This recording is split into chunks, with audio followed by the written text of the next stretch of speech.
It's all about making your viewing experience top-notch. You can now upgrade your video quality settings for sharper and more vibrant visuals. Click on Settings, select Quality, select Advance, and click on the highest quality. Happy viewing on Yoruba TV. No, honestly, cat any motivation, she be a leron one me like it. I can read Aisha. I took a problem. Who bath from buying? A long my jay, a basha. Keep Bafumba Beleron. How can I have what charge your phone now? Ah, what are you talking about? You got a man buried here. Toba to charge the phone to buy a wire pot. To buy a near about Zashemo the movie. Toba in the promoting movie want to Wally see Lara Gongo.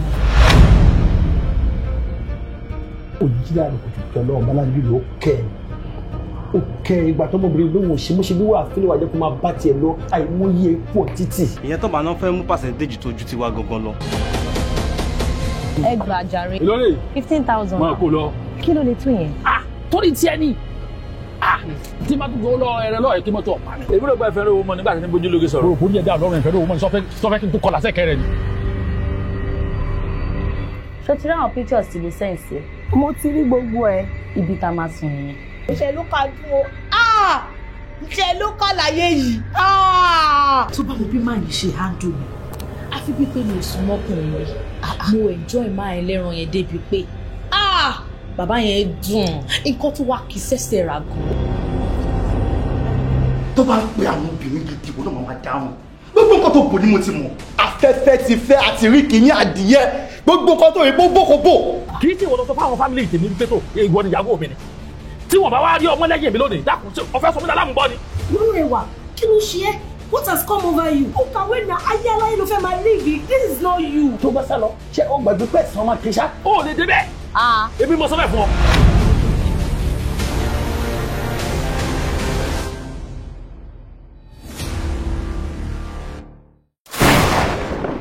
Oko tó ń koro awé egungun.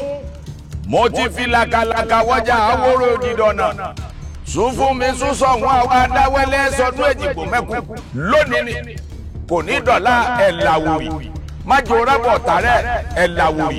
Àyọ̀kán lónìí ọdí àpáta. Gbogbo ẹni tó bá forí sọ. Ọ̀run àsànté ní ká máa lọ. Ikú àdínkù ọ̀tá. Àrùn àdàrún òdì. Ó yọ̀bọ̀ lọ́wọ́ ikú lónìí. Ó yọ̀bọ̀ lọ́wọ́ àrùn. Ikú rẹ̀ dínkù ọ̀tá. Àrùn ẹ̀dàrún òdì. Ìlú Ògógó là oṣù awo wọn kì í dùbúlẹ̀ ààrẹ.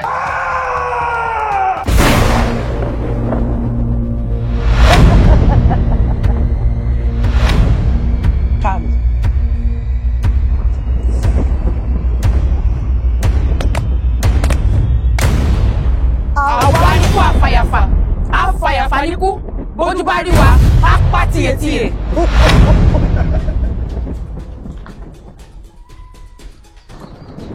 Morowore ti àyàwá. Kí ni gbénu rẹ̀?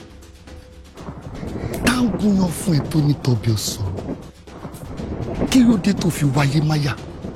Àfiwọ́ bí ẹni tí ò ní kú mọ́. Kí ni gbénu rẹ̀? Ta ni ẹ́?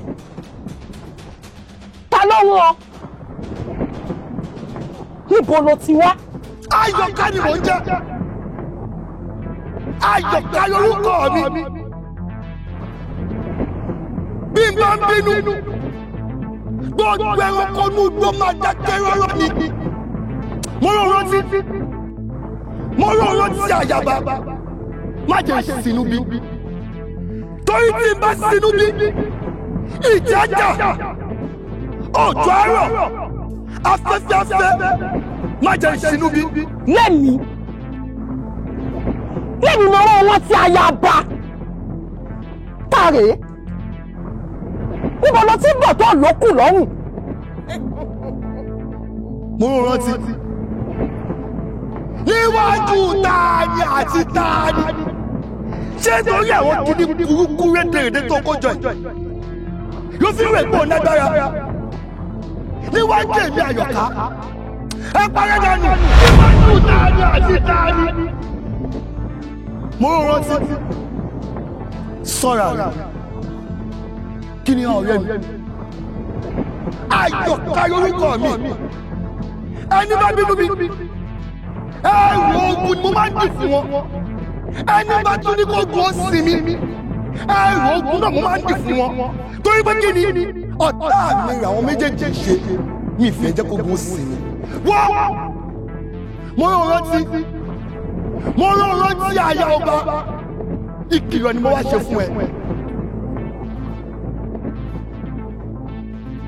nítorí àwọn kìíní rédèrèdè tó kójọ ló fi wé pátára ń bẹ lọ́wọ́ rẹ níjọ́ tó bá tún múnú bí mi níjọ́ tí o bá múnú bí mi mo rán rántí máa jẹ́ kó mọ̀ wípé ayé gbígbà afẹ́fẹ́ ayé o ẹgbẹ́ mi rìn. èmi mọ wá rántí àyà ọba.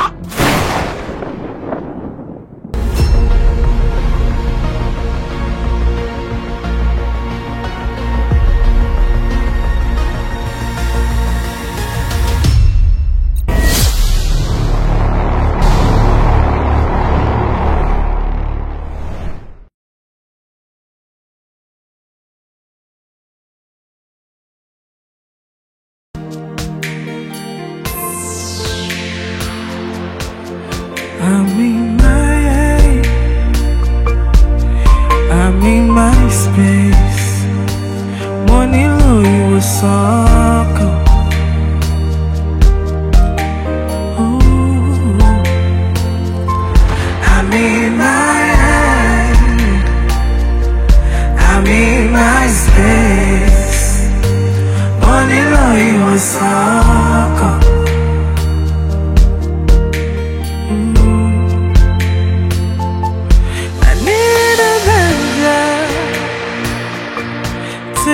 My pain, money low, you a sucker. Okay. Sorry, I'm coming back. My show. Gòkè.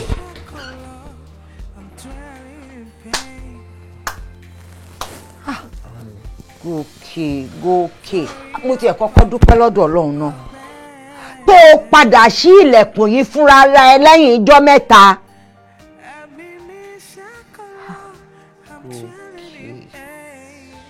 ṣé ayé lélẹ́yìí ṣé ayé lélẹ́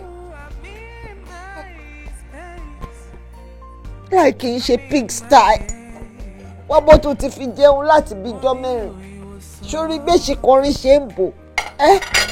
Gòkè kí ló dé ṣó fẹ́ parẹ́ sí mi lọ́rùn ni ṣó fẹ́ ṣe mí léṣe ni kí ló dé kí ló le tó báyìí náà kí ló le tó báyìí náà. báwo lórí ò ṣe ní fọ ẹ ìgbà wo lórí ò ní fọ ẹ wo nǹkan tó fi rẹ ẹ ṣe for 3 days péré ìwọ nìkan dé dámú gbogbo bunch of hard liquor yìí night club gan ni ó lè má tà tó yẹ ego yìí láàrin ijọ́ mẹ́ta yẹn kí ló dé ṣé ìwọ nìkan máa kọ́ ṣẹlẹ̀ sí ni yeah mo understand mo mọ nǹkan tó ń go through but ìyàwó ẹ ti kú sí i it's been a while you have to move on mo dẹ̀ ń tẹnumọ́ mo ń bẹ̀ mo ń implore move on you have to move ṣé ọmọ pẹ́gẹ́ yẹn ṣé ọ̀rọ̀ pé tó ń gan tó kú ẹ bá wẹ̀yìn inú ẹ̀ máa dùn ní state tó wà yìí ni can't you see yourself you have to move on tó bá tiẹ̀ dẹ̀ wá ro tèmi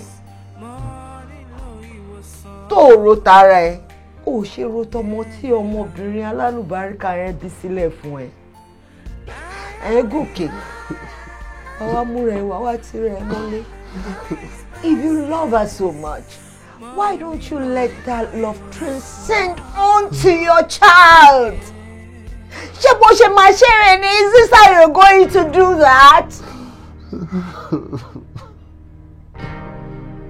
Take a look at yourself.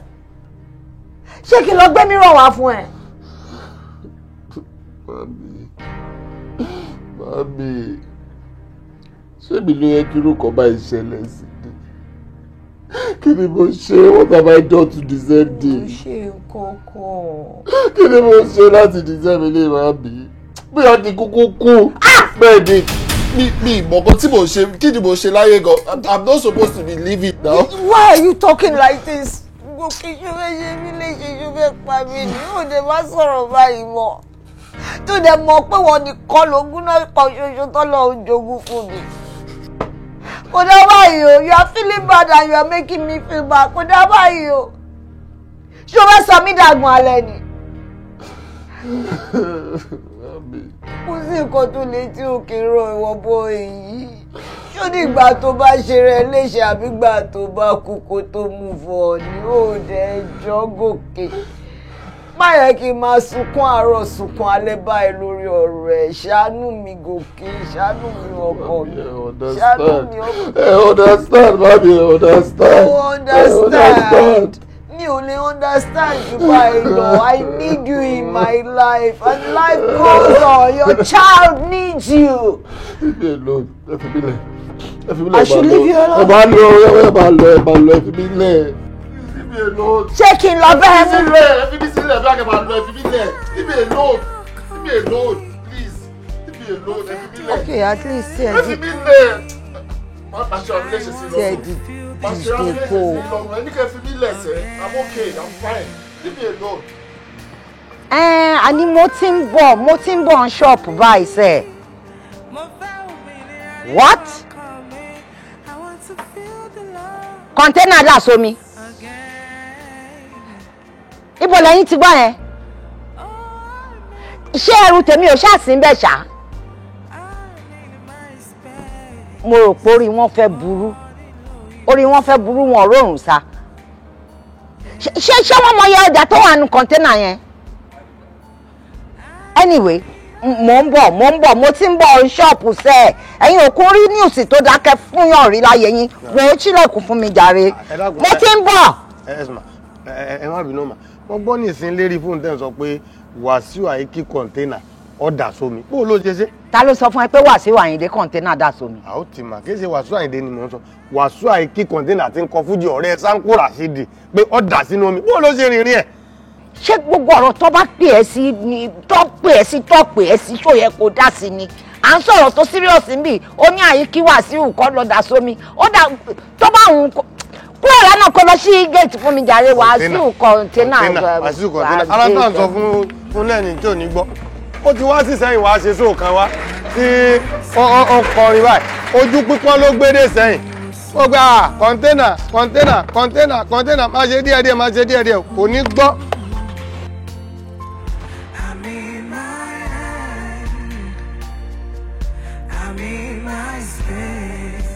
Hello, supervisor. How are you? I'm fine, ma. Good morning, ma. Kí ló ń ṣe ń bí wòye? Ẹ ṣí shop ni. No, ma, wọ́n ti ṣe already. Phone ní ẹgbẹ̀gbẹ́ fi store lánàá. Mo ní kí sáré bá yín mú wá.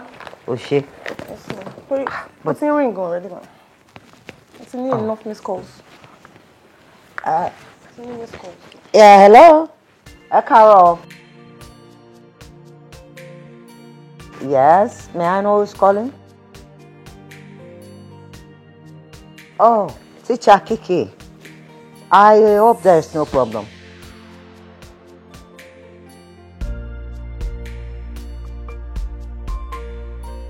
Eh?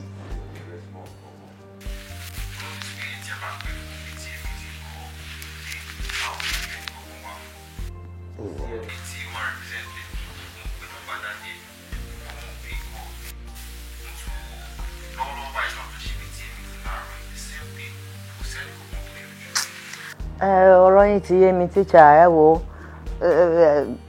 mo appreciate call yín o ẹ máa rò pé mo fẹ́ dànù bó ṣe rí gbogbo àwa tí a lè stand up fọ́mọ yẹn I mean Ọlọ́run á jẹ́ kẹ́ understand ṣe rí bí èmi lọ́wọ́lọ́wọ́ báyìí bàbá ẹ̀ ò sí ní position àti wá ná number one èmi tí ń dẹ̀ tún lè wá rè mo ní one disaster tó before business mi so ìyẹn ò lè kọ́lọ̀ tiẹ̀ jẹ́ kí n bọ́nù ẹ̀ ní bí mo ṣe wà yìí ṣó ti yé yín Ọlọ́run jẹ́ kí n bọ́ nú ẹ ni o. Kéèyàn má pàdé àgbákò, but all the same, a ní lè make tè nìyẹn. Bóyá subsequent ones kẹ́ máa fún mi ní prior notice ṣe gbọ́. Ẹ jọ̀ọ́ ẹ má bínú.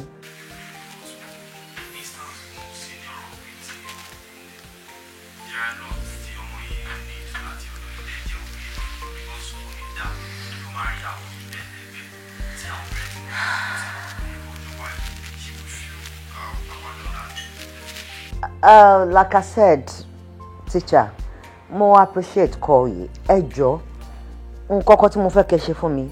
Ṣé rí tí Kiki bá ti ń bọ̀ nílé ni.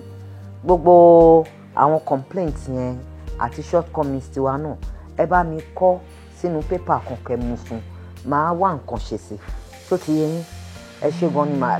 Please, I'll have to end this call. Torí mo ní very urgent call mi. Ẹ ṣé gan, ẹ bá mi fi rán Kiki wálé.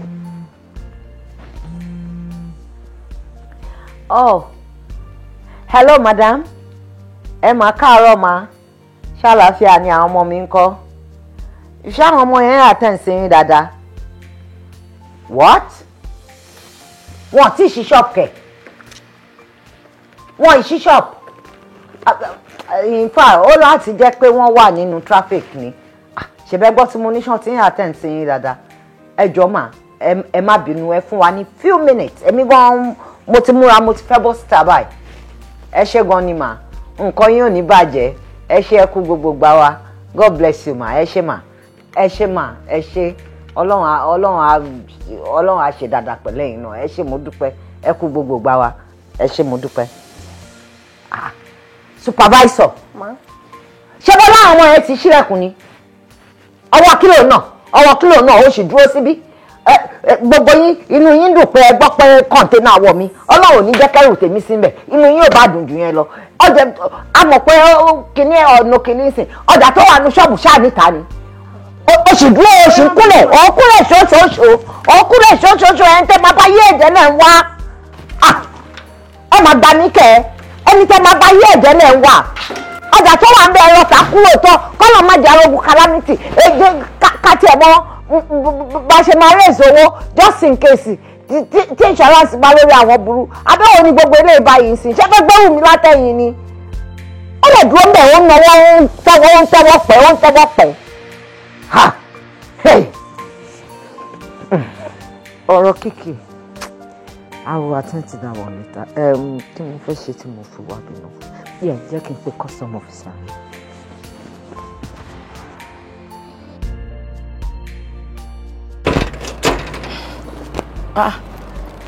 Kiki. Ma? How are you? I'm fine, ma. Do you know the school bus is faulty and we've reached out to all the parents to come get their kids? Yes, ma. Why are you still here? Who is coming for you? I don't know, ma. But we reached out to your dad already. What's happening? I'm not sure. Do you have any contact you can give me? Yes, ma. Because you can't just stand there now. Since. So you are still here. Please give me the contact.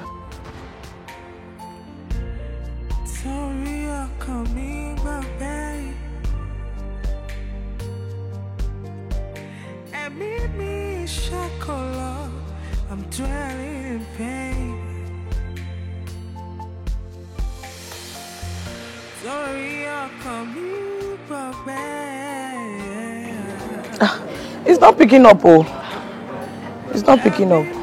And you are sure he's coming? Yes, ma, he's coming. He will come. Since to just pay a message you want, message you. Yes, we sent a broadcast already, so I don't know why you are still here. Because it's late. We will soon be here. You will soon be here? Yes, ma'am, I'm sure. Please take care of yourself. Because it's getting late already. He will soon be here, ma. All right, take care of yourself. Bye-bye, ma. Be good, eh? Yes, ma.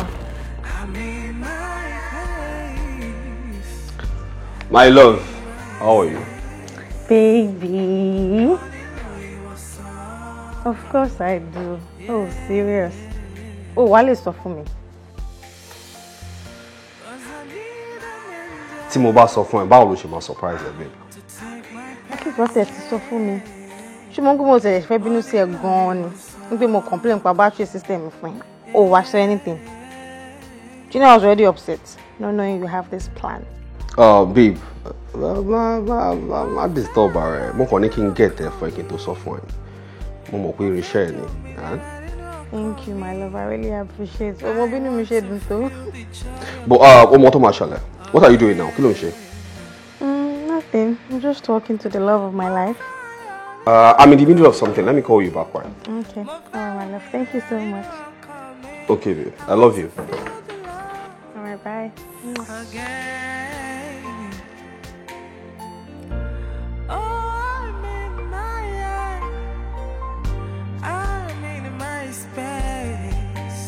Morning low, you were so cold.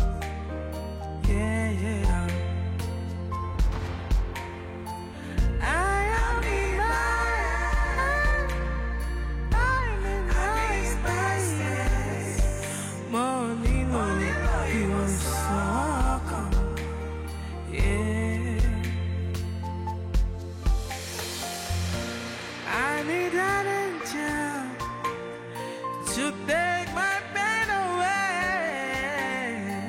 Morning low, you were so cold.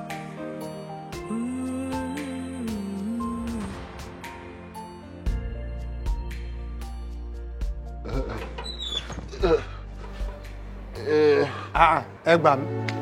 Ọmọ náà wo ni? Ọ̀gá. Ẹ gbà mí. Ọ̀gá yìí ni. Kí ló ṣẹlẹ̀? Ẹ ti sùúrù òjé. Kí ló ṣe yín? Ẹ sì ṣàánú ara yín torí Ọlọ́run.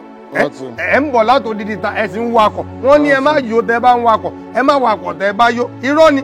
Ẹ ṣe sùúrù. Ẹ wo pé ẹ ń sún mi mọ́ géètì o. Ẹ má sọ géètì ìdọ̀kọ̀ bùkásù mọ́ mi lọ́wọ́. Ẹ má sọ ọ̀dọ̀kọ̀ bùkásù mọ́ mi lọ́wọ́ jẹ́ àmọ́ màdáràn. Ọ̀dà tó wá jẹ́ ẹ̀jẹ̀ àjọṣe. Ọ̀yá ẹ máa yí lọ.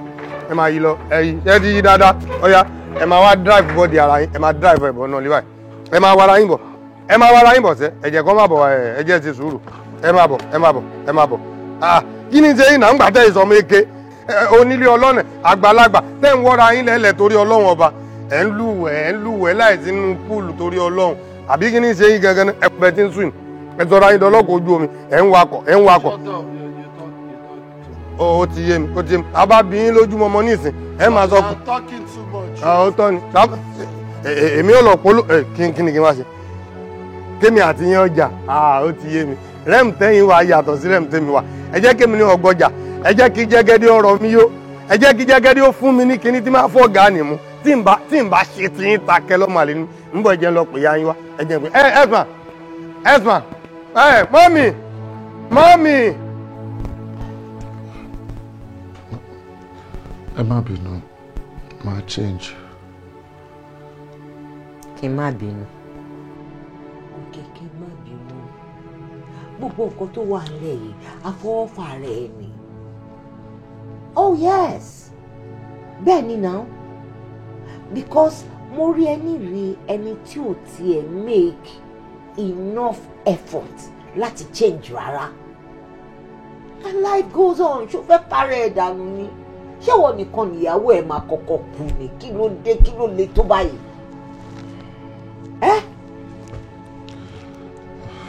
See, I just can't do without her. It is hard. But ó lè má bá lọ báyìí now. Ṣórí gbogbo ara mọ̀ pé what happened was very sad. Àwa náà dẹ̀ mọ̀ bó ṣe nífẹ̀ẹ́ ìyàwó ẹ̀ tó. Àwa gan ta jẹ́ mọ̀lẹ́bí. Ṣé à nífẹ̀ẹ́ ni? Lọ́mọ dáadáa, ọmọ tó fi ń ṣàdúrà ọmọ alálùbáríkà yẹn. Gbogbo ala nífẹ̀ẹ́, gbogbo wa ní nǹkan tó ṣẹlẹ̀ dùn. But let me tell you something. Mo dẹ̀ máa ń tẹnu mọ́ fún ẹ ní gbogbo ìgbà. Ṣé o rò pé tó kù bá máa ń wo ẹ̀yìn? Tí ọmọ yẹn bá wẹ̀yìn tó rí ẹ bó ṣe wà yìí in your pathetic state. Ṣé o rò pé ó máa fall in love pẹ̀lú ẹ̀ mọ́? Kò ní fall in love, òun gan máa ṣe kí ọ sí ẹni. O ò tọ́jú ọmọ ẹ̀, o ò tọ́jú iṣẹ́ ẹ̀. This is not right, okay?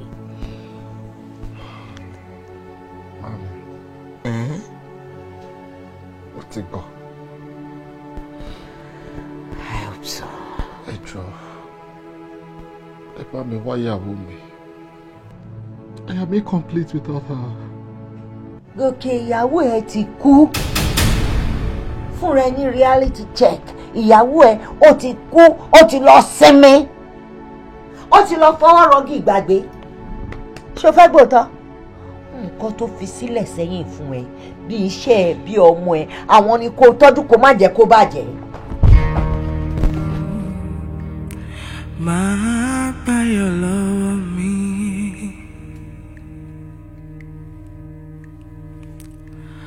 Máa gbáyọ̀ lọ́wọ́ mi.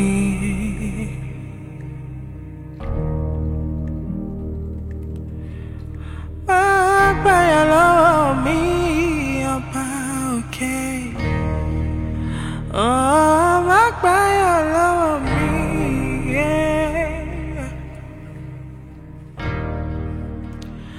Máa gbàfẹ́ lọ́wọ́ mi.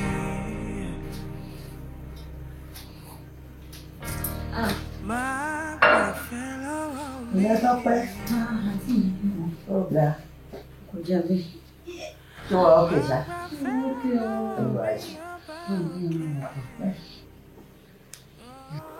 Ọ̀gá. Àǹtí mi wà lágbára o. Kí lẹ wá ní ṣe sí ọ̀rọ̀ náà? Ẹ lè máa wọ́n mi báyìí o. Kò sí nǹkan téèyàn lè ṣe láyé yìí tí mi ò tí ì ṣe.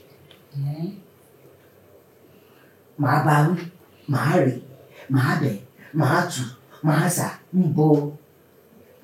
Ìṣe lọ́kàn ń dójú tì mí káàkiri àdúgbò tó bá ti mú tíyẹn yóò báyìí. Ó kàn máa disgrace me all over the place. Ìdójútì yẹn gan-an wà ní kókó. Ṣé bọ́ mo ní bí ẹ̀ka ìlú mọ́ bẹ́ẹ̀ tí máa bá sọ̀rọ̀ tó máa fi gbọ́? Ọ̀tọ̀ nìkan táwọn aláta máa kà sí o. Kò sí bí wọ́n ṣe ń báyọ̀ sọ̀rọ̀ láyé yìí tí mi ò tí ì bá sọ. Mo pe mo ní wáńbì ọkùnrin ni ẹ́ fine boy ni ẹ́ for that matter. Táyà bá kọ ni aya lèèyàn fẹ́ náà. Táyà bá dẹ̀ kú aya ló máa kù. Ń gbọ́ bí ìgbà téèyàn yí àgbàdo sẹ́yìn gbá lọ́rọ̀ ẹ̀ ṣe rí. Ẹ̀bẹ̀ ní pọ́ìntì láàrin mi. Wọ́n rántí ọmọ ọ̀rẹ́ mi kan tó dé láti ìlú òyìnbó. Kò tí ì máa rí o, ẹ má dàgbà mọ́ fáìn. Kódà gan, torí kó lè máa rí kò ní ẹ̀sìn náà kọ́. Lóòótọ́. Sí Nàìjíríà bẹ́ẹ̀ ó lè fún pípẹ́ ní mákàkiri. Really? Are you suggesting what I'm thinking? Yes. Ṣé pé bóyá ká matchmake? Bẹ́ẹ̀ni. Ìyẹn náà dà kó ṣe bá dà ìdí à. Ìwọ ló àbí báwo la ṣe fẹ́ rìn? Ẹ àní máa wọlé inú máa bá sọ̀rọ̀ òun máa lọ sí mi lẹ́nu. Ṣùgbọ́n kò tó wá wọn bẹ́ẹ̀ ni ẹ jù torí tọ́lọ́. Ẹ bá mi lẹ́nu ní sọ̀rọ̀ mi ò fẹ́ wàhálà o. A ní kó má wọrí tọ́lá. Ṣé bá àbúrò tèmi ni wọ́? Ọmọ mi tó dẹ̀ fẹ́ ṣe nǹkan fún àbúrò tiẹ̀ ni. Ó dẹ̀ wá ń ṣe dẹni pé ọmọ ará ta ni. Tí nǹkan bá ṣolódì mí sìn, ta ni gòkè máa máa tàn sí? Má wọrí kò ní sí tó máa jọ bẹ́ẹ̀ ìwọ ṣàmìjọ pé o wà lẹ́yìn tí mo ṣe ní. Ẹ̀yẹ́ má bọ̀dá rẹ̀ lórí má bọ̀dá rẹ̀ wàá mọ bá ṣe ṣètò èmi mo mọ bí mo ṣe ń mórí nǹkan mi báyìí. Ìyẹn gan ni kókó. Kò sí wàhálà.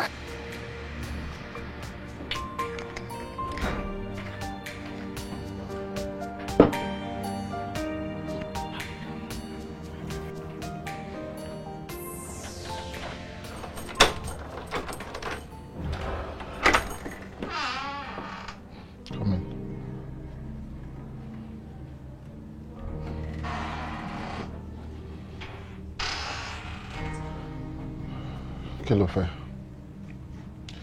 Daddy's here for you.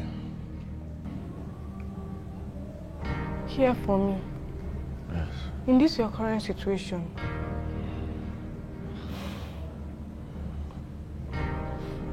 Daddy, ẹ má worry.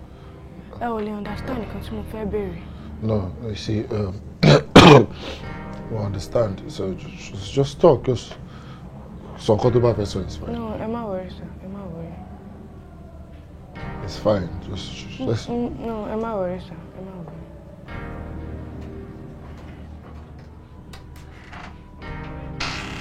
I'm good.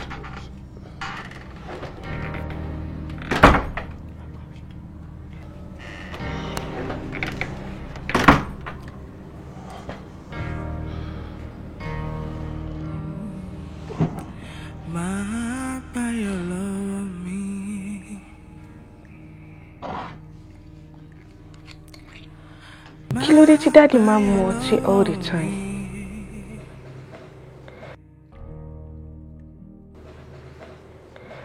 Our teacher said this is not healthy. His room smells so bad. Why? Mommy, why did you leave us? Why did you leave us? My fellow me.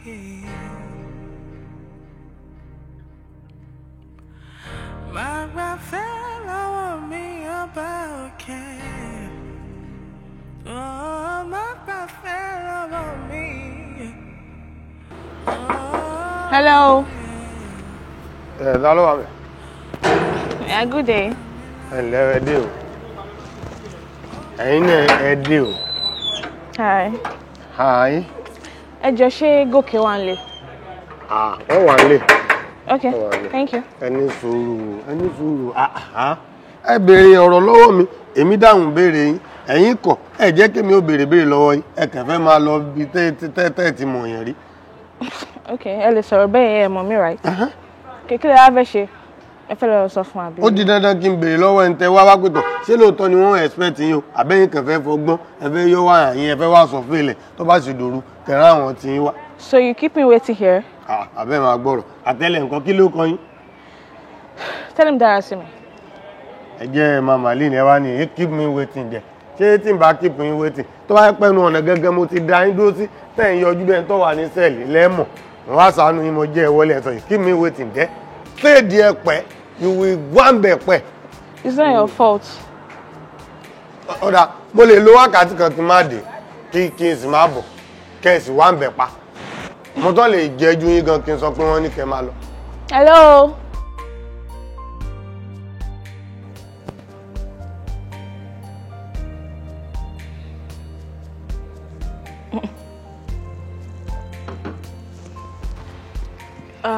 Okay, what's happening?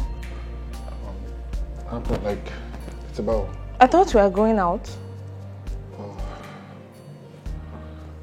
Oh, Nibinoni. Me more bushing she me more too much feel, so call me kinjade more. I don't understand. Oh, there's some come for me. First of all, you were supposed to pick me up. But different excuse don't give. But what for me? And now I'm here. And you are telling me this? I'm sorry. You're sorry. Please do not give me that. Don't give me that at all. Enjoy a call now. Enjoy a call. Okay. The thing is, you think I'm desperate, right? No, you think I'm desperate. Guy, I'm just putting in energy for this thing to work. Do you understand? But now I can see that you're not ready. Oh, ni konse at all. Kí ló ṣe tán pariwo? Huh? Ajaboye Jenny. Oh, me? Ṣé o be mi náà kí ẹ ni? Huh? Yeah, ṣé o be mo kí ẹ ni? I'm only doing this for my mom. I'm not interested in that. Oh, really? Yes. Ah, I see. Okay, right? No problem.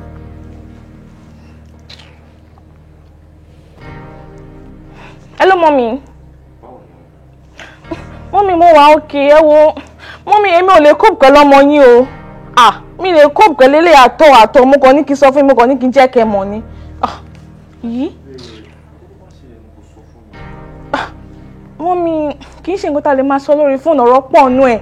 Mommy, ẹ dẹ̀ mọ̀ pé a lè fagídí mẹ́ṣin lọ sóde òní, a lè fipá fún lómi mu. So bẹ́ẹ̀mi ṣe ń wo ọmọ yín kò jọ ẹni tó rẹ̀ dá mi. I'm not ready to waste my time, ma. Yes. Thank you, ma. I'm out of here. Rubbish.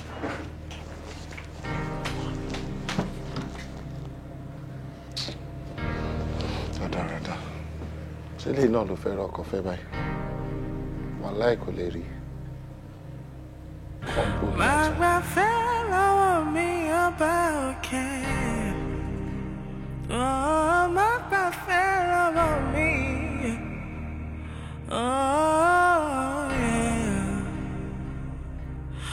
Ohun tó pa mí láyọ̀ kó má pa mí lẹ́kún. Ohun tó múnú mi dùn kó má padà bà mí ló jẹ́. Má gbáyà lọ́wọ́ mi ọba òkè. Oh, má gbáyà lọ́wọ́ mi.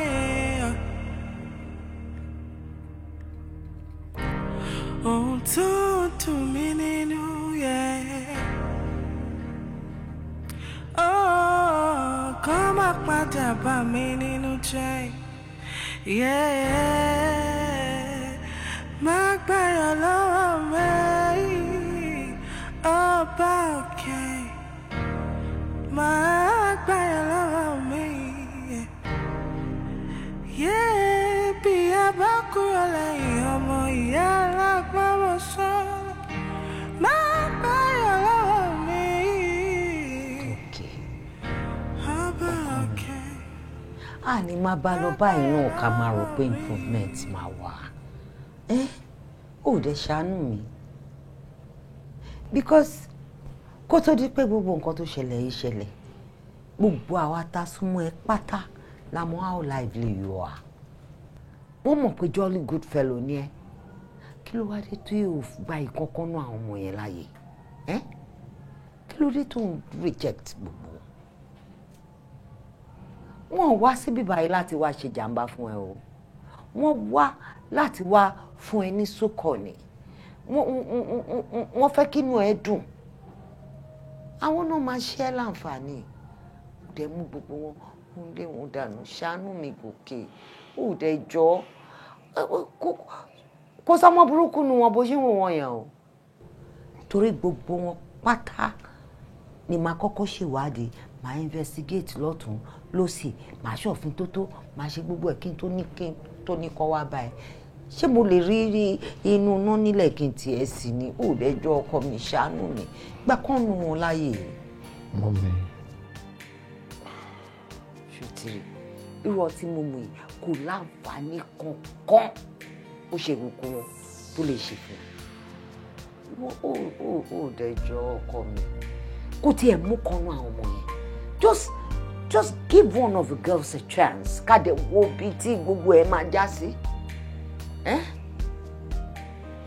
Ọ̀dà, mo ti gbọ́. O ti gbọ́? Máa ṣe nǹkan tẹ́ fẹ́. Sure.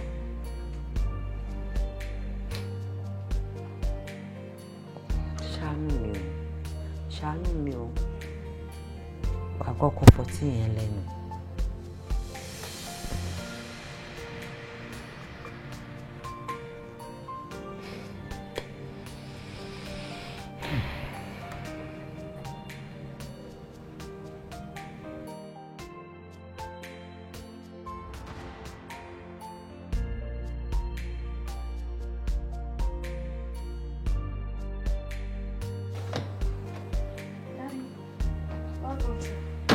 Ọkọ mi, káàbọ̀ báwo ni?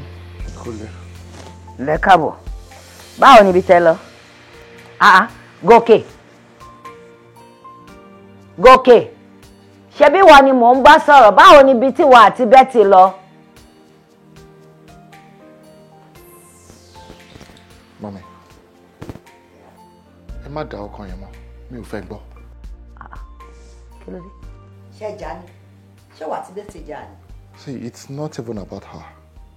As a matter of fact, mi ò fẹ́ meet obìnrin kankan mọ́. Mo sọ fún yín tẹ́lẹ̀ pé mi ò wà interested. But ẹ ṣáà rí pé ẹ fi ojú mi rí rédèrèdè. Rédèrèdè bíi ti báwo? Ṣé wà àti Betty jà ni? No.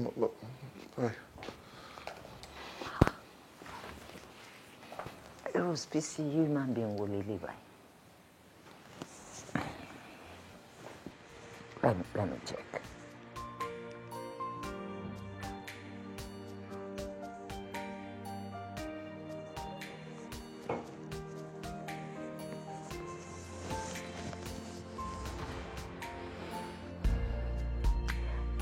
Hello Becky, my dear, báwo ni? Wá kí ló ṣẹlẹ̀ láàrin ìwọ àti Gòkè? Ó padà dé láti date ń sìn. Ó dẹ̀ bẹ̀rẹ̀ sí kanra mọ́ everybody nínú ilé. Kí ló dé, ṣẹ̀jà ni? No, nǹkan tó ṣẹlẹ̀ gangan ni mo fẹ́ gbọ́.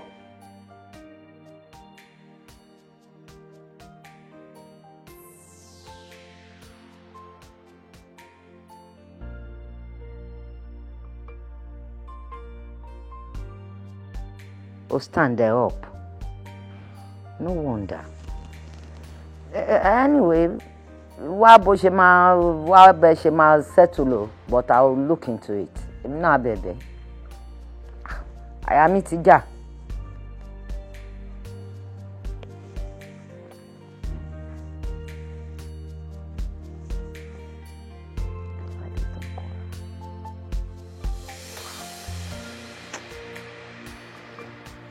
Goke, my dear.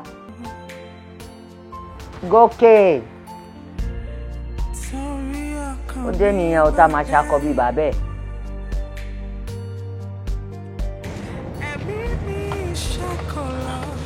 Ọmọ yìí ti stay ní kí.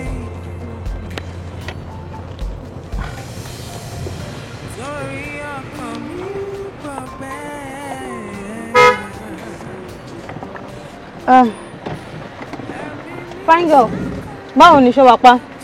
Má bọ̀jọ́, súnmọ́ mi. Jumbo ló ti ń bọ̀? Àti school náà ni mo ti ń bọ̀. Àti school? Okay. Àwọn òbí ẹ̀ ńkọ́? They are at home, they are fine. Okay, má bínú, ìwọ ló máa ń mú ẹ lọ sí school, ìwọ náà ló máa ń mú ẹ padà wá bí? Sometimes. Okay, good. Ṣé o mọ̀ pé o ti stain ni? Stain, nǹkan tẹ́ ń sọ òye mi. Kọ̀yìn tó bá wo bí skirt tẹ́lẹ̀ yẹn, o ti stain. Yé!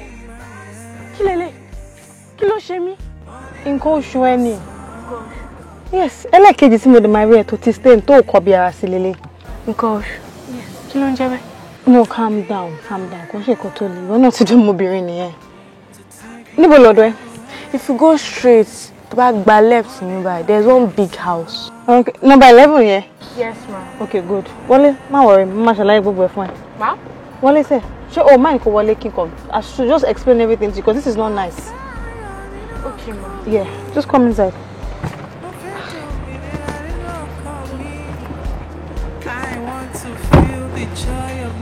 Tó bá ti rí nǹkan oṣù ẹ bẹ́ẹ̀ ìwọ náà ti dán ọmọbìnrin nìyẹn.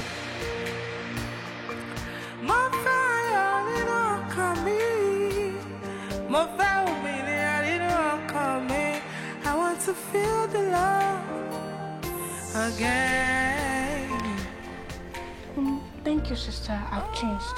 It's okay, I can see. Ṣé gbogbo àlàyé tí mo ṣe fún ẹ, ṣé gbogbo ẹ̀ ló yé ẹ? Yes, ma'am. Good. All right, so part tó kù lélẹ̀. We'll make sure pé òun change it time to time, just exactly as I told you. Okay. Do you understand? Okay, ma. And make sure you keep it safe too. The lady stuff, you're not meant to be careless with it. Yes, but kí ló dé tẹ́ fi ràn mí lọ́wọ́? How? It's actually strange. I've never felt that type of affection before.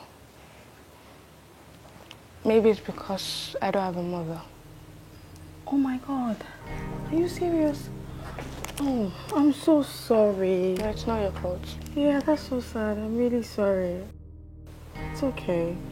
Thank you, ma. Moving forward, you can always see me as your mother. Your friend, your sister, anything. Thank you. I'm always available for you, okay? Yes, ma'am. If there's anything you want to discuss with someone, you can always count on me. You can always call me. I'm always here. She will run TV Tatari, right? Yes, ma'am. Yes, exactly. My house is not far from there at all. Okay. Yeah, so you can always stop by, come by, see me, wherever, anywhere. Probably. Oh my God. Sorry. It's okay, it's fine. Oh my goodness. This is so beautiful. You like the vase? I really do like it. It looks like a rare item.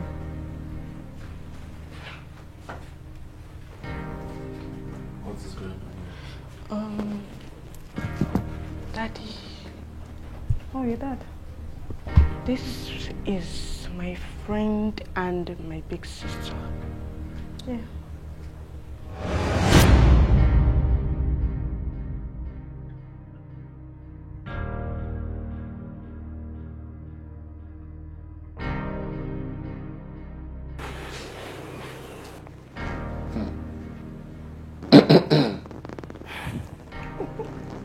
Ìwà tí Flava sí ṣá.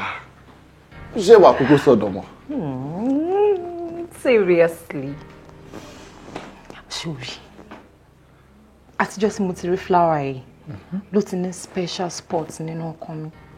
Mi ò ní dáríjì ara mi tó bá pé mi ò ra flower lọ́jọ́. I swear. Well, mi ò sí bẹ́ẹ̀ níjọ́ yẹn.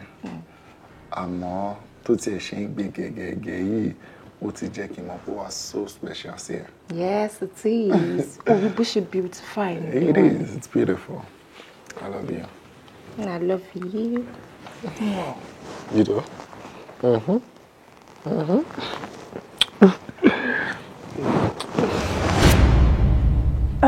Okay, before I overstay my welcome, I think it's best I just leave.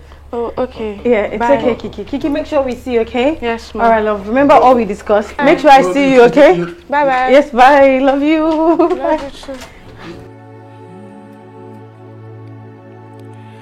Tí mo bá rí fẹ́ mo mọ̀. Tí mo bá rí fẹ́ mo mọ̀. Sure. Are you fine? It is love that I see. Who was that? When I look deep She's my friend.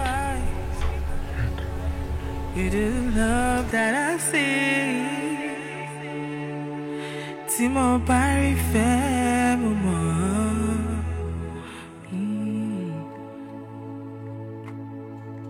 Okay, so when we're talking about phonics, right? So let's start with the P sound. Okay. Right. For instance, let's have the word proper. Proper. Proper. Proper. So as you can see, the stress is on the first P. Proper. Proper. Right? So we have pauper too. Pauper. Pauper. Pauper. Pauper. All right, then let's look at property. Property. Property. Property. So when talking about property, where do we have the stress on? Which of the P's do we have the stress on? The R. Come on. So we have pro, pa, T. Oh, the initial P. Good.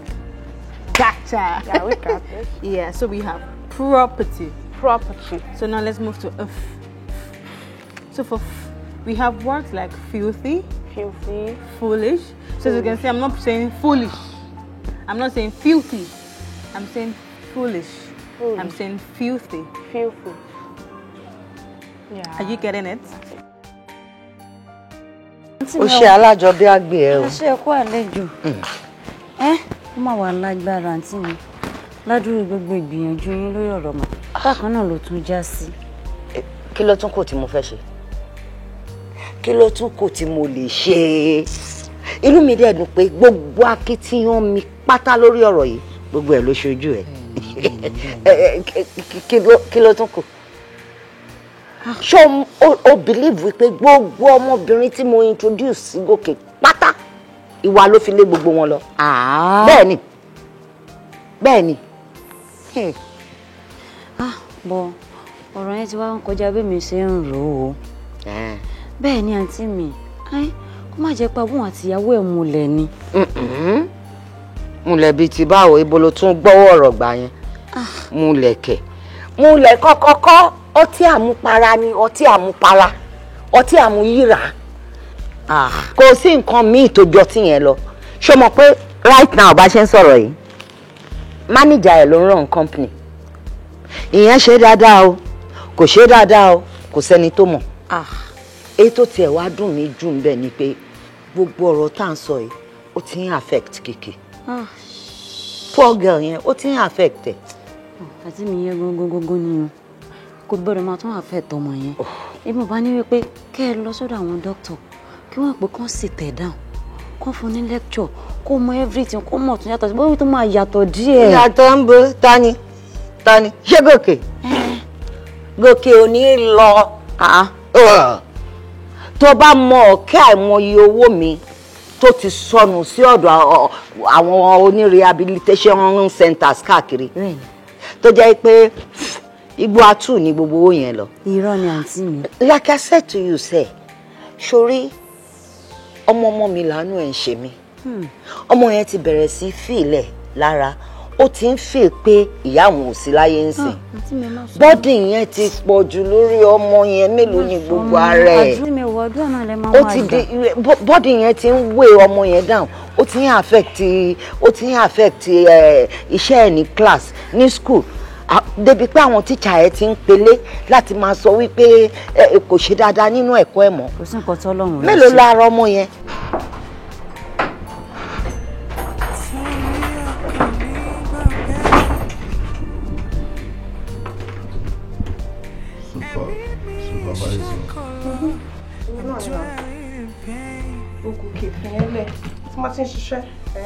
That's a different person.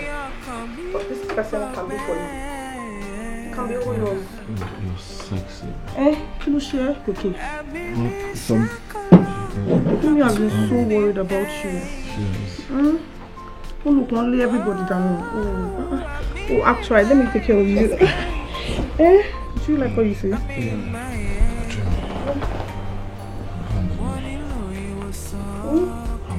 Strong.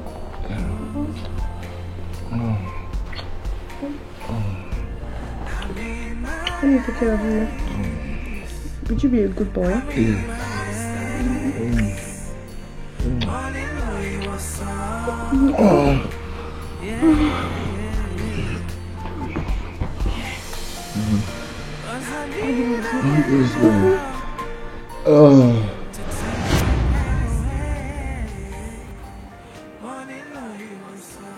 Supervisor. Ṣé mi sọ fún ẹ pé kó dúró dè mí lókè ni?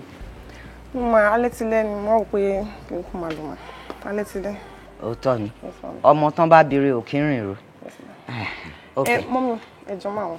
Tẹ́ bá ní bínú. Mo gbọ́ gbogbo nǹkan tẹ́ ẹ sọ fún àbúrò yín látàárọ̀. Ó ń eavesdrop. No ma, kò ń ṣe yẹn àtọ̀ ma. Bó ṣe máa ń eavesdrop lórí conversation mi tí ń bá wà lórí fóònù yẹn àbí? No, mọ́mí kò rí bẹ́ẹ̀ mà. Mọ́mí kò rí bẹ́ẹ̀. Báwo ló ṣe wá rí? Mo kàn ní àwọn suggestions kan. I believe there are places tí mo lè sọ fún yín tá lè gbé wọn lọ. Or àwọn obìnrin kan wà tó a lè introduce wọn concept pé wọ́n máa change. Oh, sure. Yes ma. Okay, tó bá jẹ́ bẹ́ẹ̀ yẹn ni màá fún ẹ chance. Okay, ma. Because sẹ́yìn ò bá ra rọ́ kò lè pàdé òótọ́. I mean, but ilẹ̀ ti ṣú like you rightly said. Ìwọ tètè máa lọ, I'll conclude any shop lọ́la. Thank you ma, ẹ ṣé ma. Pẹ̀lẹ́, kò drive safe o. Okay ma. Rọra o ṣé o. Yes ma. Ta ló mọ bí táńgẹ́lì ẹ dúró dé sí?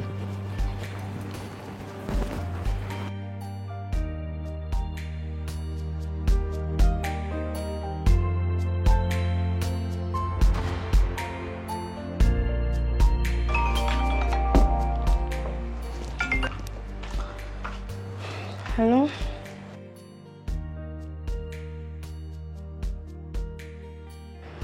Only network o. Àti wípé I had a very stressful day. So that's why I've really not been with my phone. And then ọmọbìnrin kan tí mo yẹn ṣe pàdé tí mo try láti help. In fact, tí bá sọ story ọmọ yẹn fún ẹ gan, ìwọ gan máa fọ́. Her story is so tragic.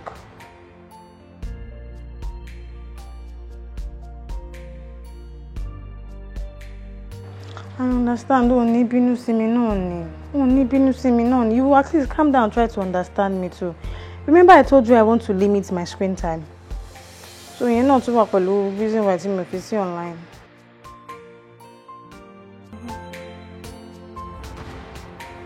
It's okay. I miss our talk too.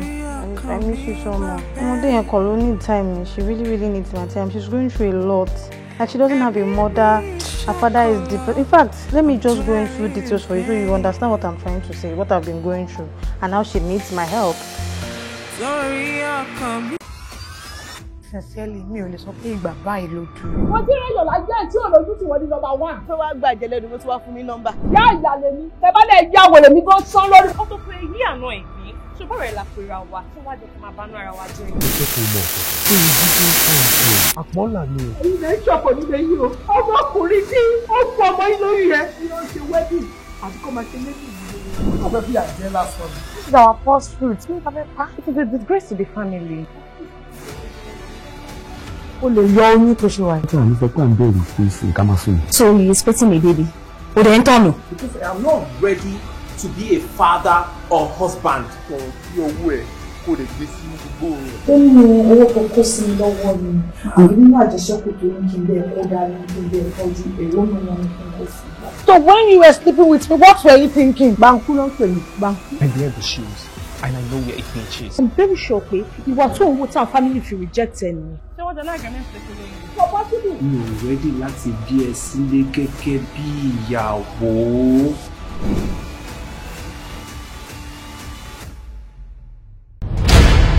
Kí ni gangan tí mo ṣe fún ọ? Ó ní kí lọ bá ọmọ mi wá. Mo lọ bá ọmọ mi wá. Kí lẹ tún fẹ́ sọ fẹ́ pa mí ni? Èmi ló ń bá wẹ̀.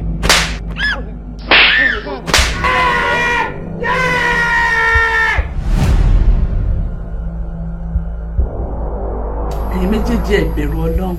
Ṣé màá pọ́n náírà àti ẹ̀? Ṣáà fi pípa ẹ̀ ni. Kí ló fẹ́ tá a fún ẹ? Ọmọ òdò ló wá tọ́ sí àmì náà. Ẹ gbé gbogbo ẹnu yín sọ̀hún. Bẹ́ẹ̀ ni mo sọ fún yín. Ṣé ẹ rí pé aláìda ni yín? Ẹ wọ́n kọ́ pọ̀ mi. Well, she has to be one of our person of interest. Yes, you are right. Because Ajekilano, Omokulini, Tani Mopaje to Kilano look for Monday. Chief, mo kọ́ fẹ́ ṣe pátápátá. Kí lẹ rò pé mo lè fi sun ìsan rẹ fún yín náà? Ẹ kò bímọ fún mi. Ọmọ ẹrú náà máa ti ń jọba. Níwọ náà. Okay, according to what you said, tí chief bá wá score, jọ̀ọ́ báwo ló ṣe máa ṣe? Ṣé mo pé mi gọ̀? Agọ̀ náà kọ sáyà mi náà.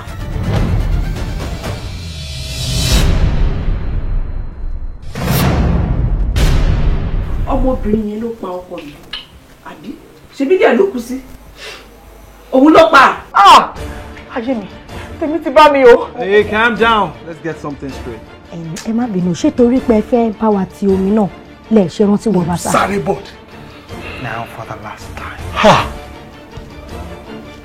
Ta ló pa Chief? Ọ̀gá ọlọ́pàá! Yóò pa Chief! Mo kàn ń jalè ni.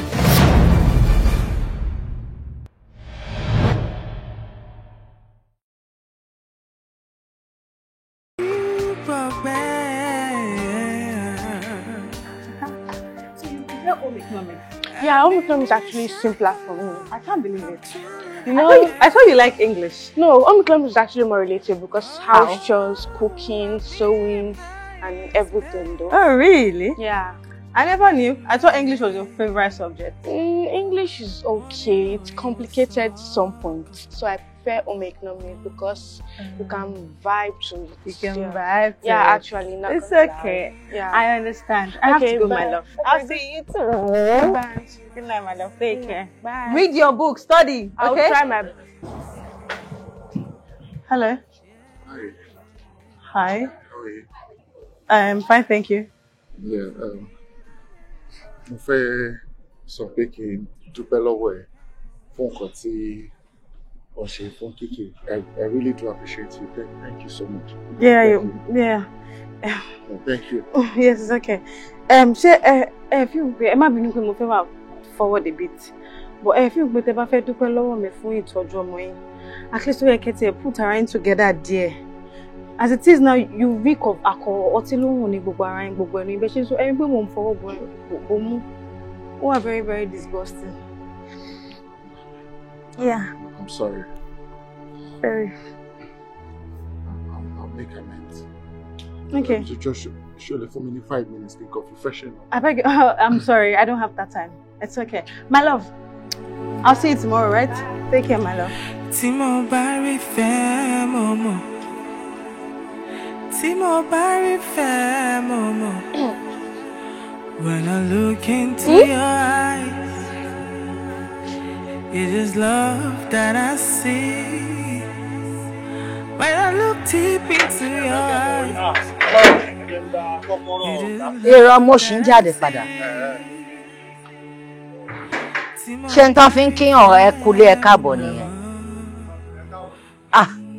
Ọlágòkè, a máa réwú ẹ lọ́sàn-án kẹ̀.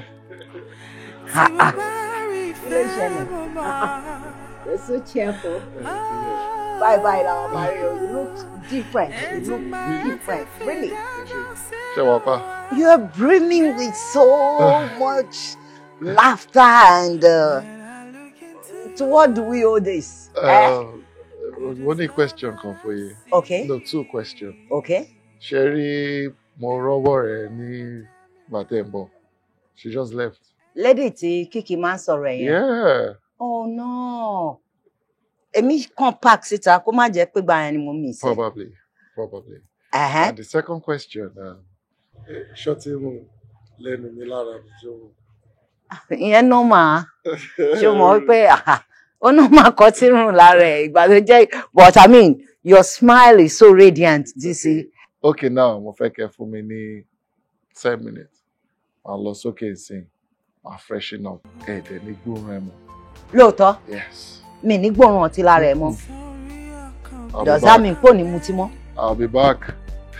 Are you kidding me? Irú miracle wo rèé Ọlọ́run?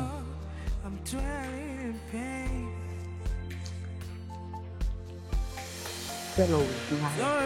Èmi gbóòórùn ọtí mọ́.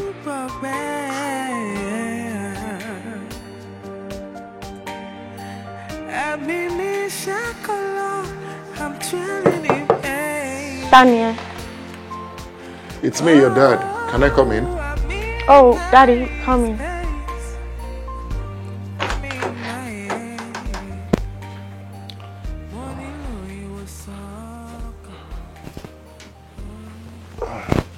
Báwo ni? No. Mo fẹ́ béèrè question kan lọ́wọ́ ẹ ni. Okay. That's your friend or sister? Sister Morowore. Yes, that one. Okay. Ìgbà wo ló ń bọ̀ níbí báyìí? I mean, when is she coming here? Come on. Mo kàn fẹ́ mọ̀ ni. Want to know. Actually, she's supposed to be here today because she promised me that she'll come and see me today. Today? Yes, today. Okay. She's coming today? Today. Okay. Thank you. You're welcome. Bye-bye, sir.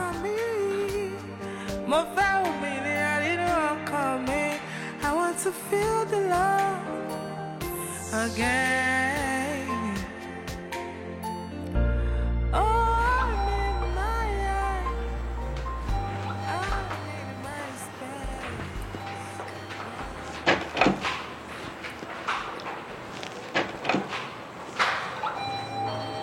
Oh, one sec.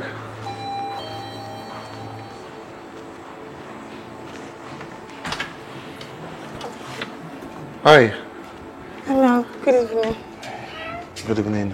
Yes, show up. Yeah, you can have your seat. Okay, thank you. You're welcome. Okay. You look so good. And I must say you smell nice as well. Oh, thank you. Mokofin Pekin look a bit presentable. I can see the effort. Thank you. It's glaring. Thank you. Yeah. You look beautiful too. Thank you. I think I should get Kiki. I must say again, I really, really, really like the effort you put into keeping yourself together today. I'm impressed. Is she? Yeah. I should get Kiki. Yeah, sure. Would you mind I get you something to drink? Anything is fine. Juice. Anything. Juice. Is fine. Okay. That's all. That's all. All right. Let me get Kiki. And I'll also get something to. Yeah. You look beautiful too. Thank you. You really look nice. I'm impressed. Really? Yeah. Where's she gone? It's okay. All right. I'll be back. Yeah. You didn't love that I see. Timo Barry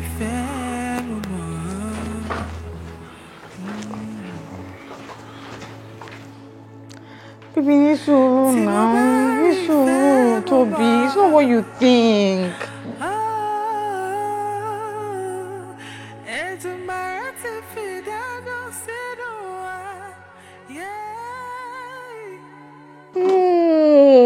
No, kò Kusin kokon. Wallahi talai. There's nothing going on between both of us. I promise, I swear.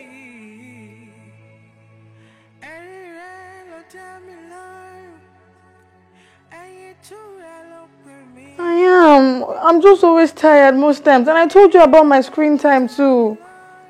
I told you about my screen time that I want to limit. And then I'm also now. I can't take everything personally. I can't overthink it.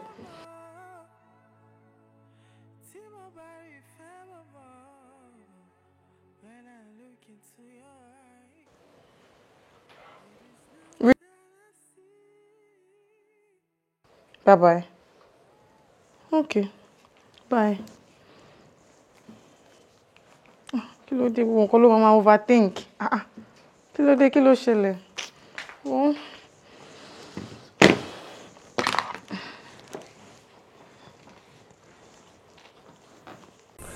So on my breakfast menu we have appetizers, protein and carbohydrates. Appetizers such as fruits related things, fruit juice, my protein, egg, fish, meat. Good. My carbohydrates. Come on, we have cereal. We have rice. Oh, we have yam. Exactly. Sorry, my bad. Exactly. Now let's start. It's okay. Come on. Let's take it again. Yes. Let's go on again. my breakfast menu we have appetizers.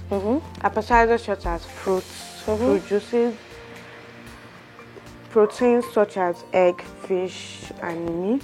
Good. Carbohydrates such as potatoes, plantain, yam. Good. That's it. Yes. Yes. That's it. All right. Let's move to the next topic. A carbon. How are you? Fine, thank you, ma. Ṣàlàáfíà ni. Àdúgbò, ma. Dìde. Okay. Àbí òun ni Morowore tó máa ń sọ yẹn? Yes, ma'am. Mo pàdé ẹ lẹ́ni. Kò sẹ́ni tó sọ fún mi pé you are such a beautiful woman. Oh, you are so pretty. Ó máa ṣeun ìyá mi. Ó ṣe fún gbogbo nǹkan mèremère tó ń ṣe nínú life son mi àti granddaughter mi. In fact, ẹnu Kiki ni mo ti kọ́ ọgbọ́n pa ẹ̀. Ṣàlàáfíà ló wà. Olúwa ṣeun iṣẹ́ ńkọ́, ilé ńkọ́. Ẹnu Kiki ni mo ti gbọ́.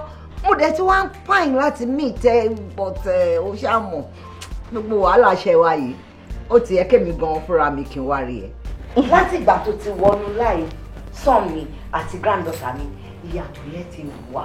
Ó wà very glaring. In fact, ó ti yẹ kí n make time out láti wá rí ẹ. Ṣùgbọ́n má bínú. Ṣé ti yẹ? Yes. Gbogbo nǹkan tiẹ̀ náà tó ń ní àti èyí tí ò ní Ọlọ́run ní fi ní ẹ̀.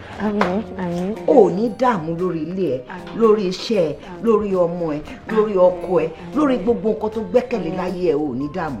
Gbogbo bí torí ẹ bá wà, fúnra ra ẹ ló máa wọ ẹ wá tó máa jókòó tó máa receive ẹ comfortably. Àmín Jésù. Ó ga o. Ẹ ṣé Godima. Such Thank you very much. a beautiful woman.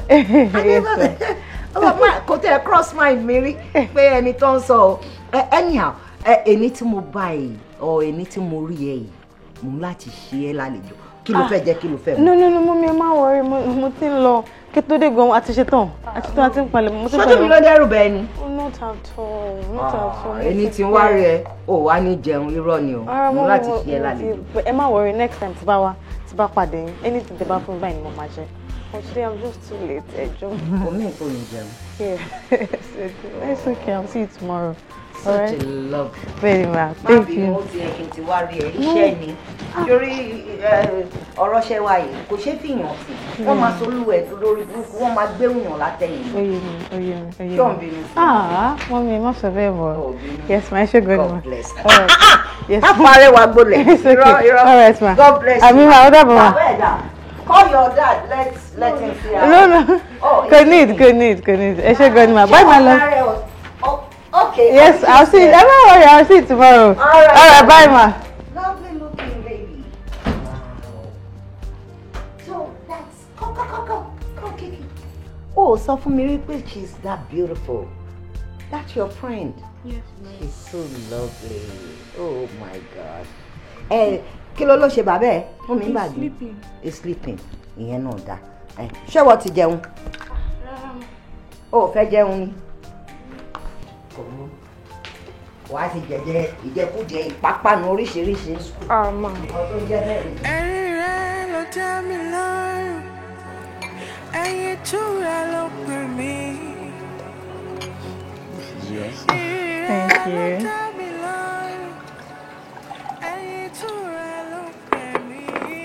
You're welcome. Sure.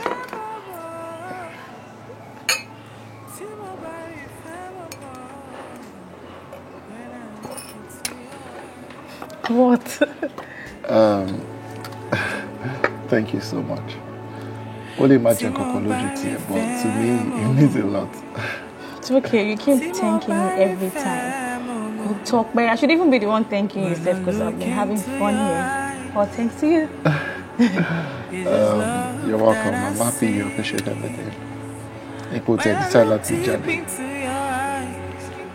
I appreciate that. Thank you. We'll talk well. Morowore. Only got some advice. So it's been on my mind for quite a while now. And I just feel like this is the right time for me to say it. Actually, to be honest, every time I'm always happy. Like, so I just feel like it's good to let you know how I.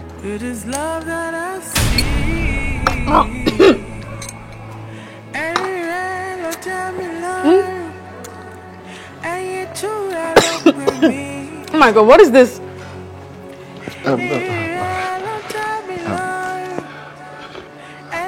Morowore, you're so beautiful, and ever since ìyàwó mi ti kú, kò sí any other person tó lè fill space here. Afeez, see you take care of me and Kiki like your own. Somebody wrong.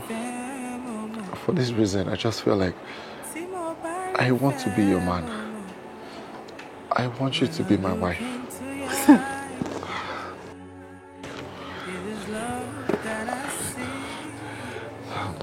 Morowore, can you please?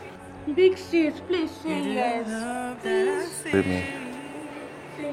Is this a prank? What? Are you guys joking right now? Joe, can't you me attended or we were ever in any situationship? So why are you proposing marriage to me? No, more feel pay. How? I feel like you like me as much as I do. And no shame to waste time or anything. How? Abiodun nice is Kiki. And I feel she doesn't have any friends, she doesn't have anybody to rely on, and that's why I'm always there for her. Yeah, we like you too. Don't confuse that as me liking you or wanting to be in anything with you. And marriage, excuse me, that's way too far. Abi, what? Yes, I do. I have a serious relationship, a committed one at that. Anything unfair that's going to lead to marriage. I've been dating him for years. I'm sorry. Marriage? Can you even propose that? Jesus Christ, I can't believe this. Oh my God. What? Marriage just like that? What the hell?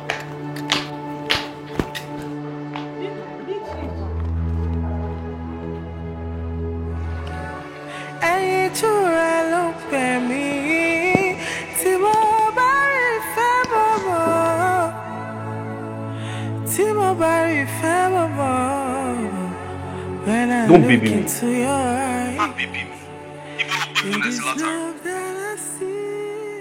You're sorry. Wọ́n ti máa ń sọ tẹ́lẹ̀tẹ́lẹ̀. Ọmọ orí ẹni tí èèyàn bá gbé sórí jacuzzi àbí waterbed, ó máa padà jábọ́ ni. Ó ti fẹ́ bẹ̀rẹ̀ ìrìnkúrìn ni ẹ́ o. Ó ti fẹ́ join àwọn band gangs ni ẹ́ o. Ó ti ẹ̀ dá, ó dà báyìí. Sórí bí mo ṣe ka ẹ̀ náà ló dá. Jọ tó bá ti court ń sìn. Tẹ́mi kan bá court mo máa block ẹ̀, máa ṣá nọ́mbà ẹ̀. máa ṣàṣì blocking torí mo rí pé òun ṣọmọ tó ń pọ́n lé rárá mo ń pè látàárọ̀ over 6 hours ó wá sọ fún mi òun padà ń sọ fún mi kó jáde so fẹ́ sọ fún mi kó òun rí miss call mi òun lè message mi òun ti ẹ̀ lè pè mí babe I will call you back o àbí don't worry don't ever in your life call my number again ṣùgbọ́n nǹkan tí mo sọ ṣá. Are you kind now? Kí ló ń sọ yìí now? báwo ọmọ nàìjíríà ṣe máa ń ṣe ni àwọn ọmọ afọ́ká ó ti rí maga mo ń pè látàrọ kò gbé call mi idiot.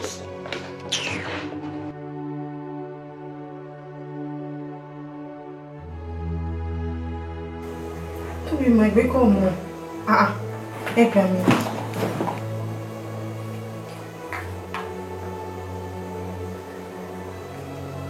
My call again.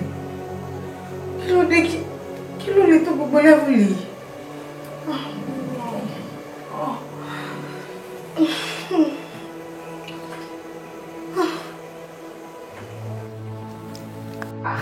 Ó ti ẹ̀ dábẹ̀. Ọlágòkè. Kí ló ṣẹlẹ̀? Kí ló tún ṣẹlẹ̀? Kí ló dé ọkọ mi? Èmi rò pé gbogbo eléyìí ó ti di àfisẹ́yìn tí eégún fi ṣọ ni.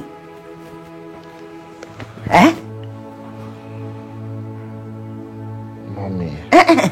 Má pè mọ́mì, nǹkan tó bá ṣẹlẹ̀ gangan òun ni kò sọ fún mi. Àti ẹ̀dúpẹ́ kó tún ti bọ́ síta láti bíjọ́ mẹ́rin sìn ó tún ti ṣẹlẹ̀ mọ́lẹ̀ kí ló dé kí ló happen gangan just tell me kí ni nǹkan tó happen. Mom, àtìgbà tí mo ti dẹnu fẹ́ kọ́ Morowore ẹ̀. Fine, she's in a serious relationship. But ṣé ẹ wá mí pé kó má délé ìmọ̀ ni? Kiki náà ti pè láìmọye ìgbà. Kò dáhùn lóhùn. Èmi kan ti pè so many times. Kò gbé call, kò return ẹ̀. Tani, ṣe ṣọ́pọ̀ náà nífẹ̀ẹ́ mi ṣá? Ó ṣe jẹ́ gbogbo obìnrin tí bá dẹnu fẹ́ kọ wọn ò nífẹ̀ẹ́ mi padà. Eléyìí tí mo jàjà rí láti ìgbà tí ìyàwó mi ti kú tí mo nífẹ̀ẹ́ òun náà gbà. Ọ̀rọ̀ ẹ ti yé mi. Ọ̀rọ̀ ọ̀fẹ́ bí àdánwò ni bó ṣe máa ń rí lẹ́ẹ̀kọ̀ọ̀kan nìyẹn. Kò dẹ̀ sẹ́ni tí ò lè feel bó ṣe ń feel yìí. Ṣùgbọ́n ìyẹn ò wá mí pé kò wá padà sídìí gbogbo pálapàla yìí. Ṣé lè ní solution ni? This is not the end of the world. This is not the solution to your problem. I don't think you understand. Mo understand. No, you don't. Okay, make me. You don't. Ṣé crime ni kí yọ feel kọfóbìnrin ni? Mi ò lè explain tí mo ṣe feel fún. Mo dey try láti sọ fún pé okay, this is what I feel for you. But no, she turned me down. Okay, sọ fún mi kí ló wá kùn báyìí. Heck, what am I living for? What is a life without loving it? Lágòkè, kí ló dé tó ń sọ̀rọ̀ báyìí? Already, we all know that you have gone through a lot. Kò dẹ̀ sẹ́ni tí ó lè feel bó ṣe ń feel yìí. Jẹ́ kí n sọ kọ́kọ́ fún ẹ. Ó lè wà in a relationship lóòótọ́. But ìyẹn ò mean pé everything ti dópin now. It's not the end of the world. Fine. Ọkọ ẹnu fẹ́ sí kò gbà. Jẹ́ kí n sọ kọ́kọ́ fún ẹ ọkọ mi. Ṣé o mọ̀ pé fine boy ni ẹ́? Fine boy tó so fine débi pé tó bá ń drive lọ tàbí tó bá ń rìn lọ títì tóbìnrin bá pàdé ẹ̀ á wò ẹ́ lẹ́ẹ̀mejì á wá sọ pé tẹ́lẹ̀ yóò bá tiẹ̀ lè fẹ́ mi sílé kó tiẹ̀ date mi lẹ́ǹkan. Ìyẹn ló wá bá obìnrin kan sọ̀rọ̀ ó wá turn ẹ̀ down ó wá ń ṣe báyìí. Ṣé wọ́n mọ̀ pé kò jẹ́ ń gbọ́ kò jẹ́ ń sinmi òun lobìnrin máa ń gbà fún ni? Look at you, fine boy ni ẹ̀. Fine boy, I mean like in fine boy tó jẹ́ pé tó bá kọjá lára obìnrin títì ó máa wù ẹ́ lẹ́ẹ̀mejì pé tẹ́lẹ̀ yóò bá tiẹ̀ fẹ́ mi sílé jẹ́ kó date mi. Òun ni obìnrin kan wá sọ fún ẹ pé no ṣó mọ̀ pé possibility kí girl yẹn fẹ́ máa try patience ẹ̀ ó wà. Yes, ó lè fẹ́ mọ tolerance level ẹ̀. Olúwa in a relationship, fine. But kí ló fún ẹ ní impression pé relationship yẹn gan ò lè dàrú?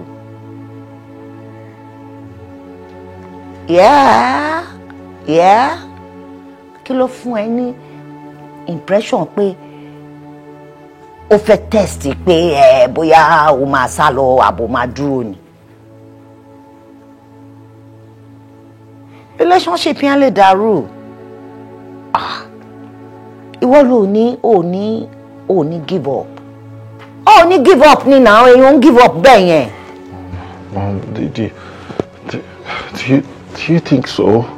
Of course. Ṣé bóbìnrin lèmi náà? Sórí gbogbo techniques àwọn obìnrin ó máa ń dífà lẹ́ẹ̀kọ̀ọ̀kan, kò sí ọgbọ́n tá lè lò. Because ọmọ yẹn bí ṣe ń wò yẹn, òun gan ó fọ́ fún ẹ. Ìwọ ló ní give up. Ṣé torí ẹ̀ ló ṣe wá padà sí dìkínní yìí? Ó mọ̀ pé gẹ́gẹ́ yẹn kò láì gbogbo nǹkan tó ń ṣe. Ṣé o mọ̀ pé òun ló jẹ́ kó clean up padà báyìí? You know she doesn't like all this. So ya dìde wọ yàrá ẹ̀ lọ clean up. Ṣùgbọ́n má jẹ́ kó kẹ́ ẹ mú di. Ó dáa ṣé kí n pé kó máa bọ̀ mí? Ṣé tó bá dé o fẹ́ kó báyìí?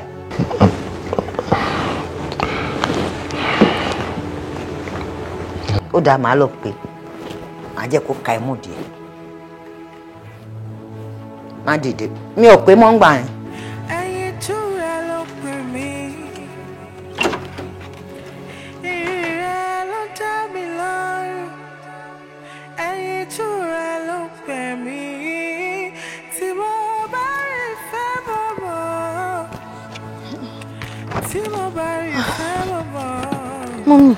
Morowore.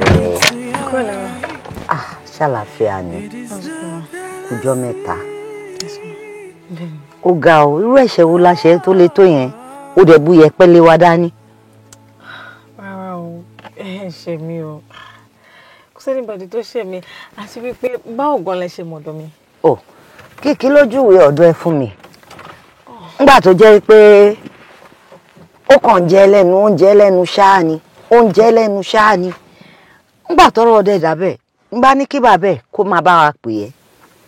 Ìyẹn náà ló ń pè ẹ́ títí ó pick call. Kìkì dẹ̀ ti fẹ́ máa sick. Ó ti di pé ó ṣàǹjẹ́ lẹ́nu, oúnjẹ lẹ́nu. Mo wá sọ fún Gòkè kó pè ẹ́ fún. Ó lóun ń pè, ó ló pick call òun. Pé apparently nǹkan kan ṣẹlẹ̀ láàrin bóyá ó lóun propose ẹ, bóyá yẹn ló put ẹ off. Mo ní proposal ṣe wá di nǹkan bàbàrà. Ajé o kò gbà. Kò jù bẹ́ẹ̀ lọ náà. Ṣé yẹn wá ní pé kò abstain nílé wa ni? Proposal ke. Ṣé bó yes or no ni? Èmi náà sọ bẹ́ẹ̀. Mo fẹ́ ṣe mi ò ṣe o, kò lè tó gbogbo yẹn. Proposal yẹn kọ́ ni o. I just have some personal things I've been going through and it's just been quite tough. Ṣé kò lè ṣá? No. It's okay. It's fine. It's all settled now. I'm glad. Yes, I'm glad. I have to definitely come to your place. You have to. Kiki. No, for real. Yàtọ̀ sí pé àwa ti mú ẹbí family. Ṣó mọ̀ pé Kiki sees a mother figure in you and you are only friend. Ọmọ yẹn introvert ni. Ìwọ nìkan lọ̀rẹ́ tó ní. In fact, ó ti bẹ̀rẹ̀ sí sick lórí pé kò rí ẹ. Ó ti wà so used to you. She sees a mother figure in you and a friend. So gbogbo yẹn gan bother mind mi fúnra mi. Ó ní mo ṣe ní kí n wẹ̀ wá ó dẹjọ́ ọkọ mi. Ó sọ pé kò dẹ̀ ń ṣe pàṣẹ. Kò sí anybody tó ṣẹ̀ mi. Jẹ́ kí n wá fún ẹ ní secret kan. Ṣó mọ̀ pé ọmọ yẹn ti ń sick. I'm telling you. Then yàtọ̀ sọ̀rọ̀ tiẹ̀. Ìwọ tá ń rí lójoojúmọ́, tá bá rí ẹ mọ́, tá wá nù bá jẹ́ èèyàn dáadáa, ó yẹ ká wá ẹ. You know? Because we cannot fathom what was happening to you. Gbé call, wálé, wọn mọ ibi tọ́mọ lòun ti máa ń rí ẹ, kò rí ẹ ń bẹ̀ mọ́. So we got rather worried too. But I'm glad you are okay. I'm fine. Thank you very glad you much. are okay. I really appreciate you visiting. Later, Emma worry. I will definitely show up. Oh, sure, come. Jomo folombe.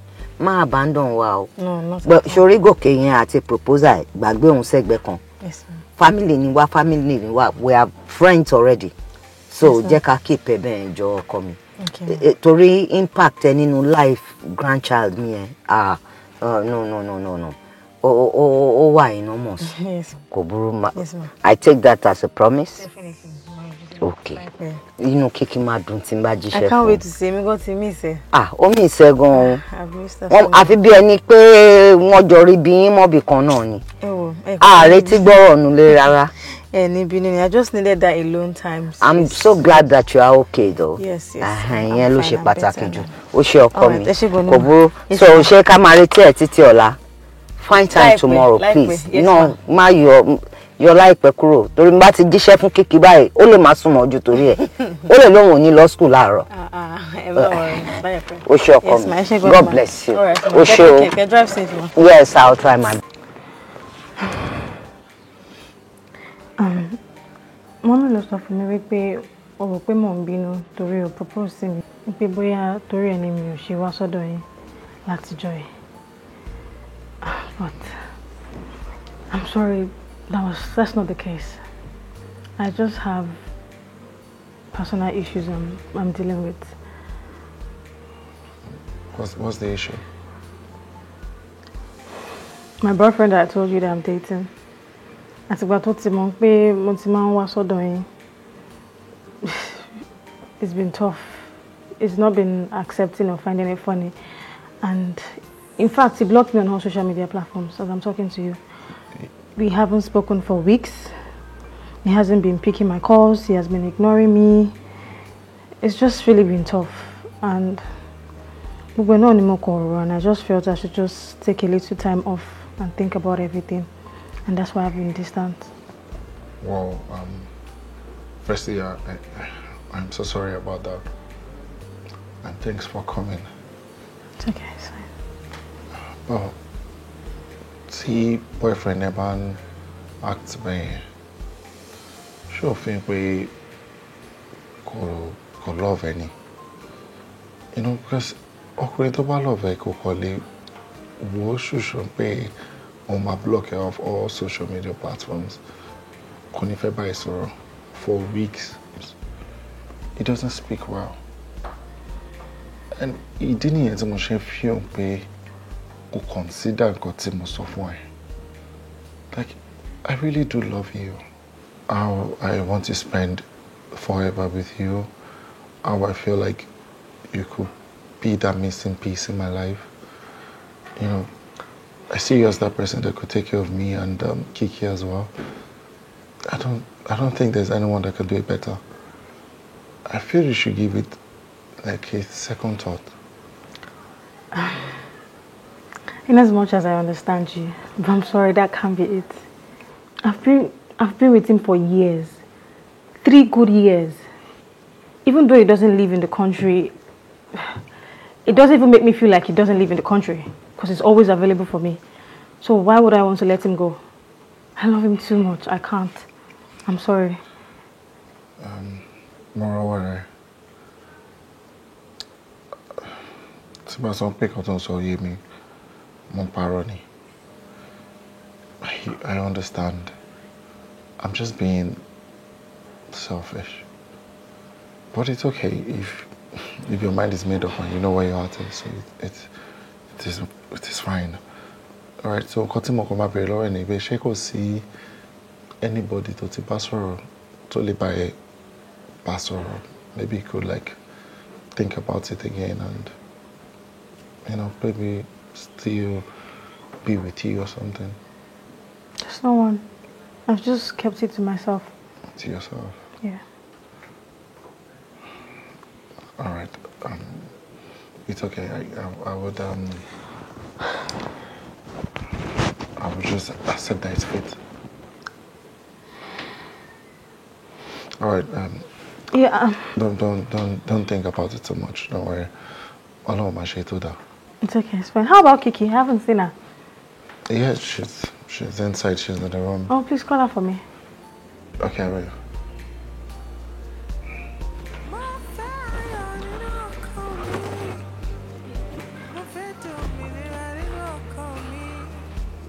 I want to feel the joy of love again.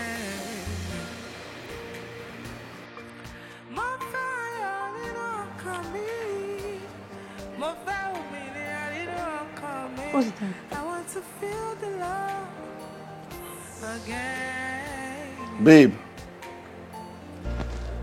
Babe. What is it? Kí ló ń ṣe? Mo ń bọ̀.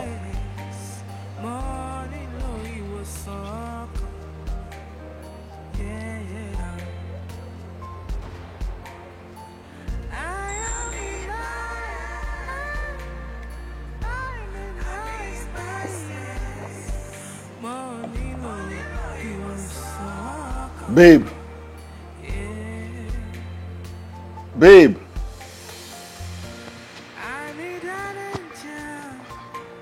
Kí ni nǹkan tó ń ṣe?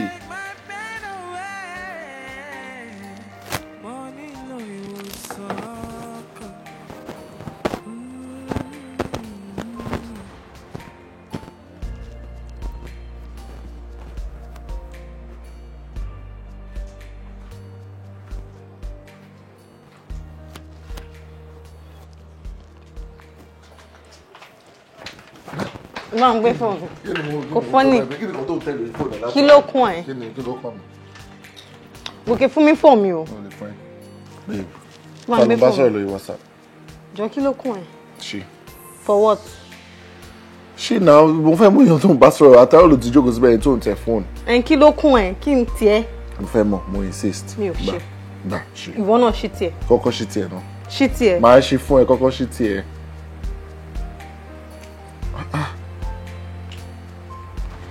Sọkùnrin ló ń bá sọ̀rọ̀ nílé.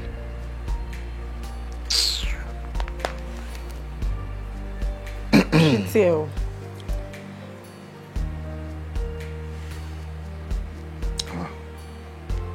So client ló ń bá sọ̀rọ̀. Bó ṣáà ti rí. Ìgbà tó mọ̀ pé client ló ń bá sọ̀rọ̀ kí ó jókòó sínú ilé ń bá yẹn tó wà ṣe ń bíbà.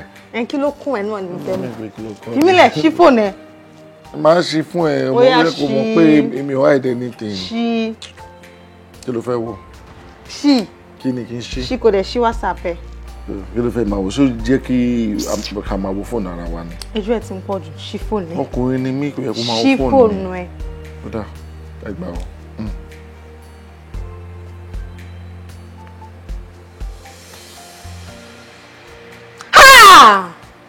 Kí ni ṣé òun play pranks ni? Kò sí kankan bẹ́ẹ̀ náà.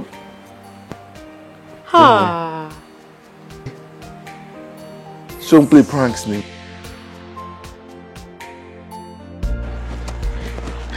Like, are you for real? Your dad? That's my dad. Really? Oh yeah. Oh yeah.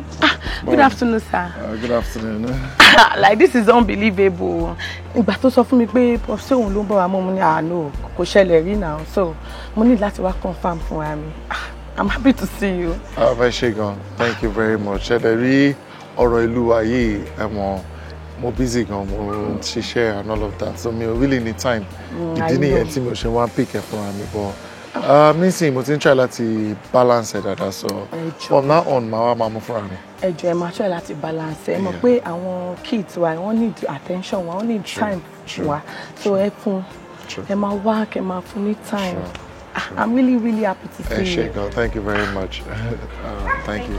My girl, you're so happy. Like, I like that. Thank you. Good to see you. Take care. Don't come late tomorrow, please. Oh, double. All right, Sam.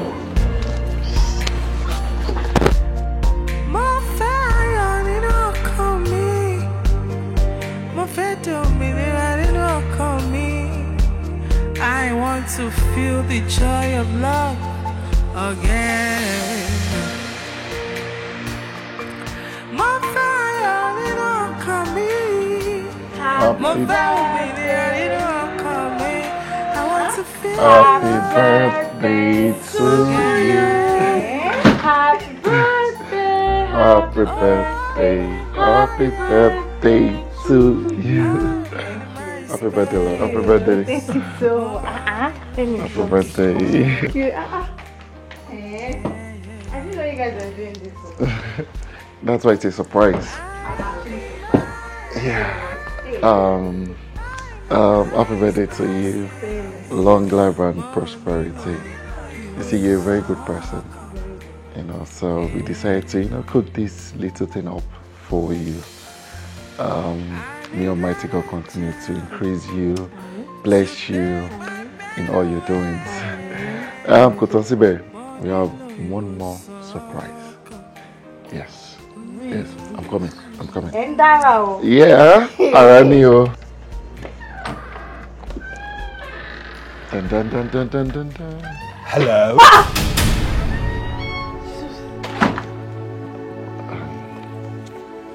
Toby.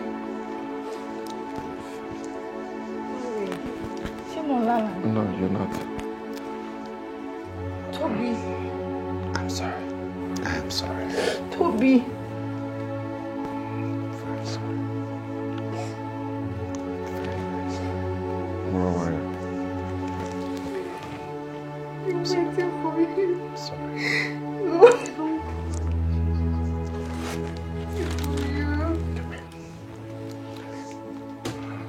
It's okay.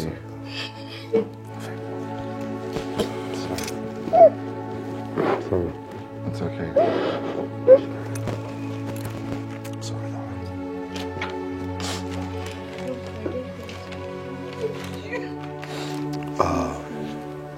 Lakoko no babe. From the depth of my heart, I want to say I'm very sorry. Overreact. You miss you. You handle situation when you love maturity. I am very, very sorry. And a big shout out to a brother, turned friend and blood, Mr. Goke. My bro. Thank you very much. You're welcome. Thank you very much. You're welcome. Lẹ́yìn ìgbà tí màá ti yín ti understanding pé kò sí kankan láàrin èmi àti ìyàwó yìí, ìdí nìyẹn tí mo ṣe fẹ́ kí kẹ́yìn náà wá understand nǹkan tí mo try láti sọ fún yín pé. Sherry state tó wà yìí inú ò dùn rárá. Ó sọ fún mi pé ẹ ti block òun ní gbogbo social media platforms, òun ò lè reach yín anywhere, ó dẹ̀ ti ń try láti pè yín. So at the moment she's not happy. Èmi á fẹ́ kẹ́ jọ kẹ́ try, you know, ẹ unblock ẹ bá sọ̀rọ̀ obìnrin ní ẹ̀dọ̀mọ́ pa àwọn obìnrin wọ́n fẹ́ ká máa care fún wọn, ká máa kẹ́ wọn, ká máa gbé wọn gẹ́gẹ́.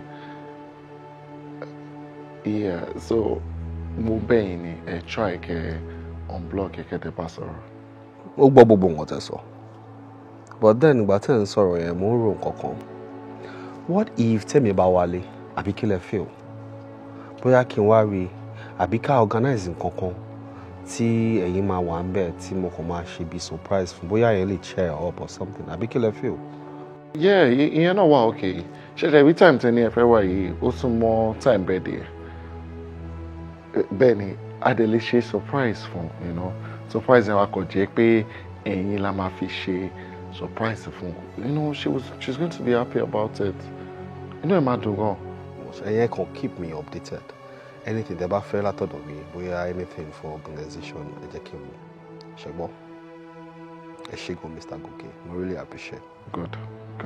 Cause the problem. Ẹ ṣé gan pé ẹ ti listen to me. Thank you. All right. Ó dàbọ̀ sir. Bye.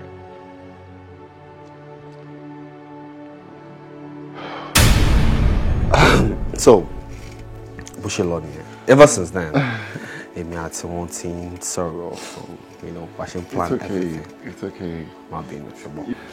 You see, you are a very good person. Like, ìwọ ló sọ mí di báyìí. Tó bá ṣe wọ mi bá wà bí tí mo wà tẹ́lẹ̀. Drinking and living not so good life. Ó tọ́jú mi, ó tọ́jú Kiki. Okay. Mo wá rò lọ́kàn mi pé I need to take it upon myself. You know, kò jẹ́ kó jẹ́ ìwọ ló máa ní issues pẹ̀lú relationship ẹ̀. So I decided that I'm going to fix this ship. And you did? We did. You did. Thank you for listening. You're welcome. You're welcome. Okay, so first surprise done, and yep, we have another one. Yes, we do. And my love, will you be my wife? Are you serious? It's a prank. No, it's not. It's not. Say yes. Oh my God. Say yes. Yes. Please marry me. Yes, of course I'll marry you. Thank you. Thank you. Congratulations. It's okay. Congratulations. For me? For you! Oh my goodness. Oh, goodness, thank you. Thank you. You're welcome. You're welcome. You're welcome. Gbogbo bímọ ẹ tẹ́wọ́ yín o. Káyọ̀dé ọmọ ló tọ́ àmì àṣẹ. Onílà bímọ tún gbé náà sí àmì dé. Máa wí. Mọ̀dé o, òun ni tẹ̀wé àdé o, mo bọ̀ ní tẹ̀bọ̀ yìí.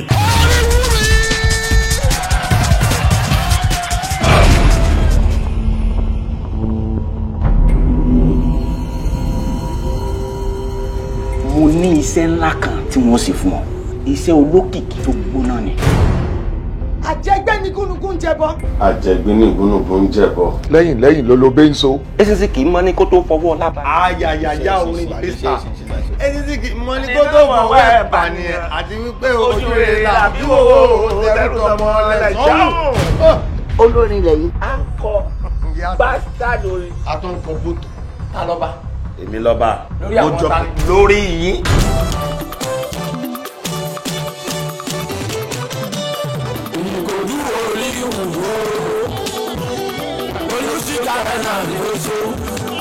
Ọba lè dé tọ́jú òsì Tinubu tọ́jú òsì o òun ní ìbàjẹ́ o. Gbogbo nǹkan tó pakalẹ̀ kí ló change mi lọ́gà? Èmi ló lórí, ó dẹ̀ lè change ẹ̀. Èmi lọ́gà o, ẹ jẹ́ kó mọ̀ pé mi lọ́gà o. Àṣìbú àtọ́pọ̀ ẹ̀ ṣé kò ṣe é pé orí yìí ti fa epo. Ọdún mọ́tò wọn sọ̀rọ̀ bẹ́ẹ̀ ó já wèrè. Ó ní já fún ọ. Ó ní já fún ọ náà.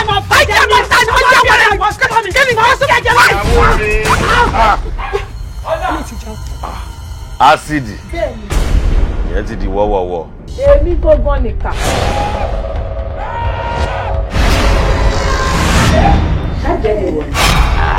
Máa kọrin pa wọ́n sá. Èèwọ̀ kàkà kó lókìkí yìí inú ẹ̀wọ̀n ló ti máa ṣe gbogbo ẹ̀.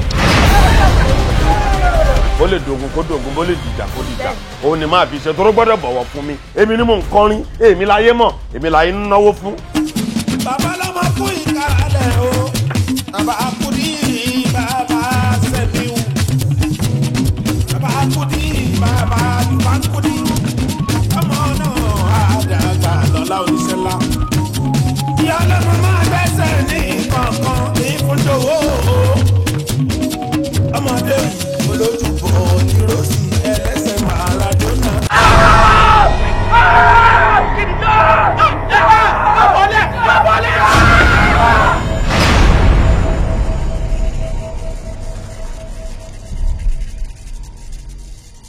Ọkọ ẹni wọ́n ń pè pé bẹ́ẹ̀ni yóò bá jókòó ní ajálè. Happy birthday, my love.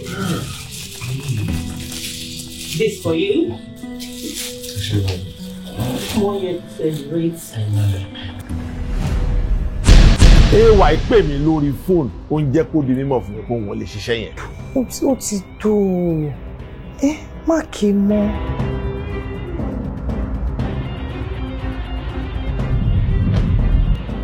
What's your problem? Ṣé wọn náà rí bó ṣe ń ṣàlàyé? Kàlẹ́ sí kẹrin kan yẹn, kàlẹ́ lọ bí 3-4 days. So òde olóde ni wọ́n prepare for báyìí. Sorry, mi mọ bí tó ti máa lọ mú èbó rẹ̀. Is a joy giver, is a assumption, is a kìnìkan, àwọn èbó bú. Kọ́tọ́ lè máa pèèyàn ní OT kó ní o tó jẹ tẹ́lẹ̀ ẹkùnrin. Ikú ọkọ ẹ̀ pàápàá kó bá gòrí ẹsẹ̀ kún lè lójú àbúrò òun ló pa á. Ṣó tiẹ̀ wá fẹ́ gbọ́? Ṣó bí mo ṣe ń sọ̀rọ̀ lọ́wọ́lọ́wọ́ báyìí máa búlọ̀kì ìfẹ́.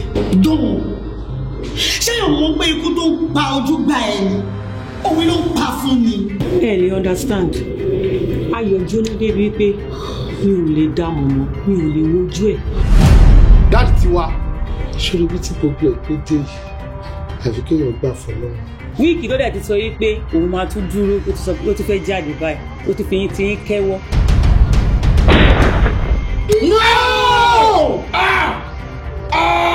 Ìfẹ́ confide nínú mi gidi gan ni o. Ìfẹ́ nífẹ̀ẹ́ mi o. Dán! Ẹlẹ́kẹ̀ẹ́fà sí máa pè bọ̀ ìdèlè tó gbé kọ́.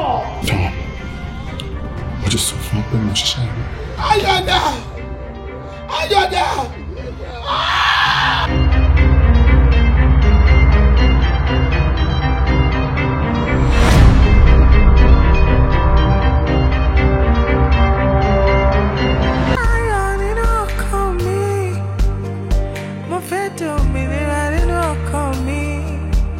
I want to feel the joy of love again. Mo fẹ́ ayọ̀ nínú ọkàn mi. Mo fẹ́ òmìnira nínú ọkàn mi. I want to feel the love again. Oh, I'm in my heart.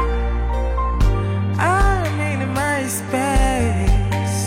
Morning low, you was so cold. Yeah, yeah.